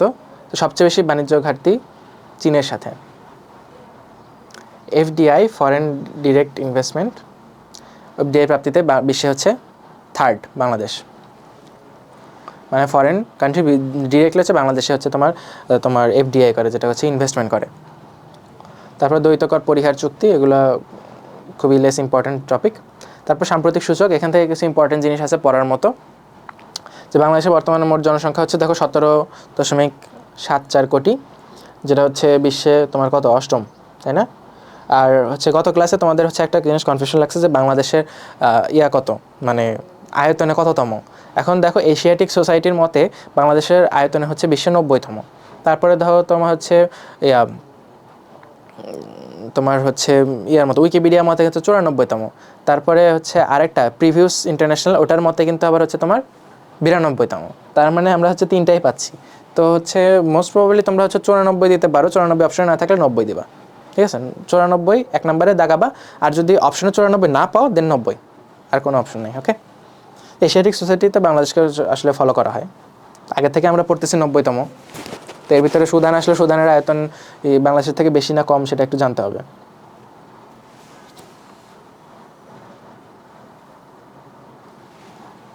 তারপরে বাংলাদেশের জনসংখ্যা বৃদ্ধির হার, এটা লাগবে। জনসংখ্যা বৃদ্ধির হার কত, 1.33%। ওকে, এরপরে আসা হচ্ছে বাংলাদেশের মানুষের গড় আয়ু আছে এখানে। মাথাপিছু আয় একটু আগে বলছি, এই জিনিসটা খুবই ইম্পর্টেন্ট, এই জিনিসটা এবং হচ্ছে এই জিনিসটা। জিডিপি প্রবৃদ্ধি হয়েছে 5.82, এটাও বলছি। এবং এই দেখো অর্থনৈতিক স্বাধীনতা সূচকে বাংলাদেশ বিশ্বে 116তম। বাংলাদেশে বিদেশি বিনিয়োগের শীর্ষে কোন দেশ? যুক্তরাজ্য। বাংলাদেশে বিনিয়োগ করে বিদেশি সংস্থা, যেটা এফডিআই বললাম আমরা একটু আগে, সেটা হচ্ছে যুক্তরাজ্য সবচেয়ে বেশি করে। পরিবেশ দূষণের সূচকে দেখো বিশ্বের 5ম দূষিত নদী হচ্ছে বুড়িগঙ্গা। বুড়িগঙ্গা একটা দূষিত নদী আমরা সবাই জানি, বাট এটা হচ্ছে 5ম। এর চেয়েও দূষিত কিছু নদী আছে। তার ভিতরে সর্বপ্রথম হচ্ছে 1 নম্বর ইন্দোনেশিয়ার চিতারুং নদী, সেটা সবচেয়ে বেশি দূষিত নদী। বায়ু দূষণে ঢাকার অবস্থান বিশ্বের 2য়, 2nd। বসবাসযোগ্য শহরের তালিকায় ঢাকার অবস্থান 168তম, বসবাসের অযোগ্য। ঝুঁকিপূর্ণ শহর হচ্ছে ঢাকার অবস্থান 6ষ্ঠ। ওকে, এখানকার সবগুলো ইম্পর্টেন্ট। তারপরে দেখো খাদ্য কৃষি, খাদ্য আমদানিতে বাংলাদেশের অবস্থান 3rd, একটু আগে আমরা পড়ছি। তারপর উৎপাদনের দিকে দেখো মাছ উৎপাদন সবচেয়ে বেশি হয় ময়মনসিংহে, পাট উৎপন্ন হয় ফরিদপুরে, ধান রংপুরে, তারপরে আম মৌলভীবাজার, তারপরে হচ্ছে ইলিশ কুষ্টিয়া, অ্যান্ড কাঁঠাল হচ্ছে গাজীপুর। এগুলো হচ্ছে শীর্ষ। আমটা হচ্ছে আমার কাছে এখানে কনফিউশন লাগতেছে, মৌলভীবাজার না চাঁপাইনবাবগঞ্জ, তোমরা একটু দেখে নিবা। এরপর আসে বৈশ্বিক সূচক, এগুলো সম্পর্কে কিন্তু আমি ক্লাসে বলছি, ওটা তোমরা পড়বা। এটা না ফলো করে তোমরা ওটা ফলো করবা, ঠিক আছে? এটা এখান থেকে বাদ। তারপরে বৈশ্বিক আমদানি রপ্তানি, অস্ত্র আমদানিতে বিশ্ব অবস্থান কত, 26তম।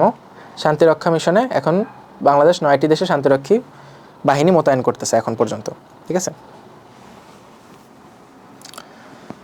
গবেষণা উন্নয়ন, বুড়িগঙ্গা নদী তো দূষিত নদী আমরা জানি, কিন্তু নদীকে আবার ফেরত আনার জন্য, নদী পুনরুদ্ধারের জন্য একটা গবেষণা পত্র প্রকাশ হয়েছে যেটার নাম হচ্ছে বুড়িগঙ্গা নিরুদ্ধ নদী পুনরুদ্ধার। ঠিক আছে, বাংলাদেশ পান গবেষণাগার, এটা হচ্ছে রাজশাহীতে তৈরি করা হচ্ছে। তারপর পুরস্কার পদকের মধ্যে আসো, এবার হচ্ছে নোবেল প্রাইজ।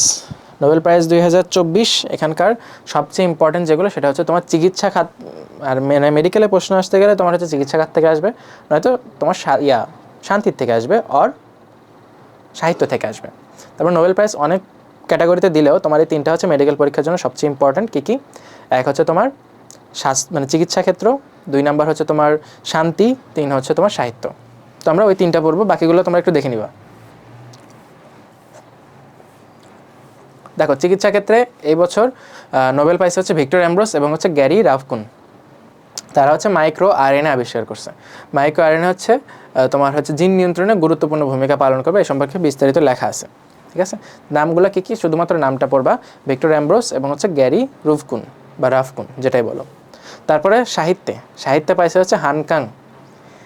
এটা সবচেয়ে বেশি ইম্পর্টেন্ট এবারের জন্য, কারণ একমাত্র নারী এখানকার। ঠিক আছে, এবারে যে যারা নোবেল পুরস্কার পাইছে তার ভিতর একমাত্র নারী হচ্ছেন হানকাং, এবং তিনি হচ্ছে একমাত্র ব্যক্তি যিনি হচ্ছেন এশিয়া মহাদেশের। ঠিক আছে, দক্ষিণ কোরিয়ার লেখক হানকাং, তিনি হচ্ছে তার বিখ্যাত কাজ দ্য ভেজিটেরিয়ান অ্যান্ড ও হিউম্যান অ্যাক্টস, এই জিনিসটার জন্য কিন্তু সে সাহিত্যে নোবেল পাইছেন। এরপরে শান্তিতে নোবেল পাইছে কোনো মানুষ না, এটা একটা সংস্থা, নিহন হিডানকিও যেটাই বলো, এটা হচ্ছে জাপানি একটা সংগঠন। পারমাণবিক অস্ত্রের ব্যবহার যাতে কমে আসে, মানুষের জন্য যে বিপজ্জনক, এই জিনিসটা বিশ্বের কাছে তুলে ধরছে, এই জন্য তারা শান্তিতে এবার নোবেল পাইছে। তারপরে আসা হচ্ছে আন্তর্জাতিক পুরস্কার। বাংলাদেশ কী পুরস্কার পাইছে এ দেখো, এবছর doctor Mohammad Yunus tree of piece, UNESCO tree of piece পুরস্কারটা কিন্তু ডক্টর মোহাম্মদ ইউনূস পাইছেন। ওকে, তারপরে বিবিসি 100 প্রভাবশালী নারী তালিকায় কিন্তু একজন আসছে, তিনি হচ্ছেন জান্নাতুল ফেরদৌস, এবং আরেকজন নার্সের কথা আমরা পাইছি, তিনিও কিন্তু হচ্ছে এখানে আসছেন। তার নামটা হচ্ছে আমার এখন মনে পড়তেছে না, আমি তোমাদেরকে এই নোটের সাথে অ্যাড করে দিব। ঠিক আছে, তারপরে টাইমস ম্যাগাজিনের শীর্ষ 100 কিন্তু শীর্ষ 100 নেক্সট 100, এখানে কিন্তু বাংলাদেশের তথ্য এবং প্রযুক্তি বিষয়ক মন্ত্রণালয়ের বর্তমান উপদেষ্টা নাহিদ ইসলাম এখানে স্থান পাইছেন। তারপরে স্বাধীনতা পুরস্কার 2024 সম্পর্কে বিস্তারিত আছে। এখানকার সবচেয়ে বেশি ইম্পর্টেন্ট কোনটা, এই সম্পর্কে কিন্তু তোমাদের আমি আগেই সাম্প্রতিক স্বাস্থ্যতে পড়াই দিছি। ডক্টর হরিশঙ্কর দাস, তিনি চিকিৎসা বিজ্ঞানে 2024 স্বাধীনতা পুরস্কার পাইছেন। 21 পদকে অনেকের নামই আছে এখানে, তার ভিতর একটা ইম্পর্টেন্ট আছে, সেটা হচ্ছে তোমার ভাষা ও সাহিত্যে এবছর 21 পদক পাইছেন হচ্ছেন রুদ্র মোহাম্মদ শহীদুল্লাহ, মরণোত্তর পাইছেন রুদ্র মোহাম্মদ শহীদুল্লাহ। তারই কিন্তু হচ্ছে একটা বিখ্যাত যে গান আছে, তোমরা শুনছো, যে ভালো আছি ভালো থেকো আকাশের ঠিকানায় চিঠি লেখো, এটা কিন্তু রুদ্র মোহাম্মদ শহীদুল্লাহর লেখা। ওকে, এরপরে আসো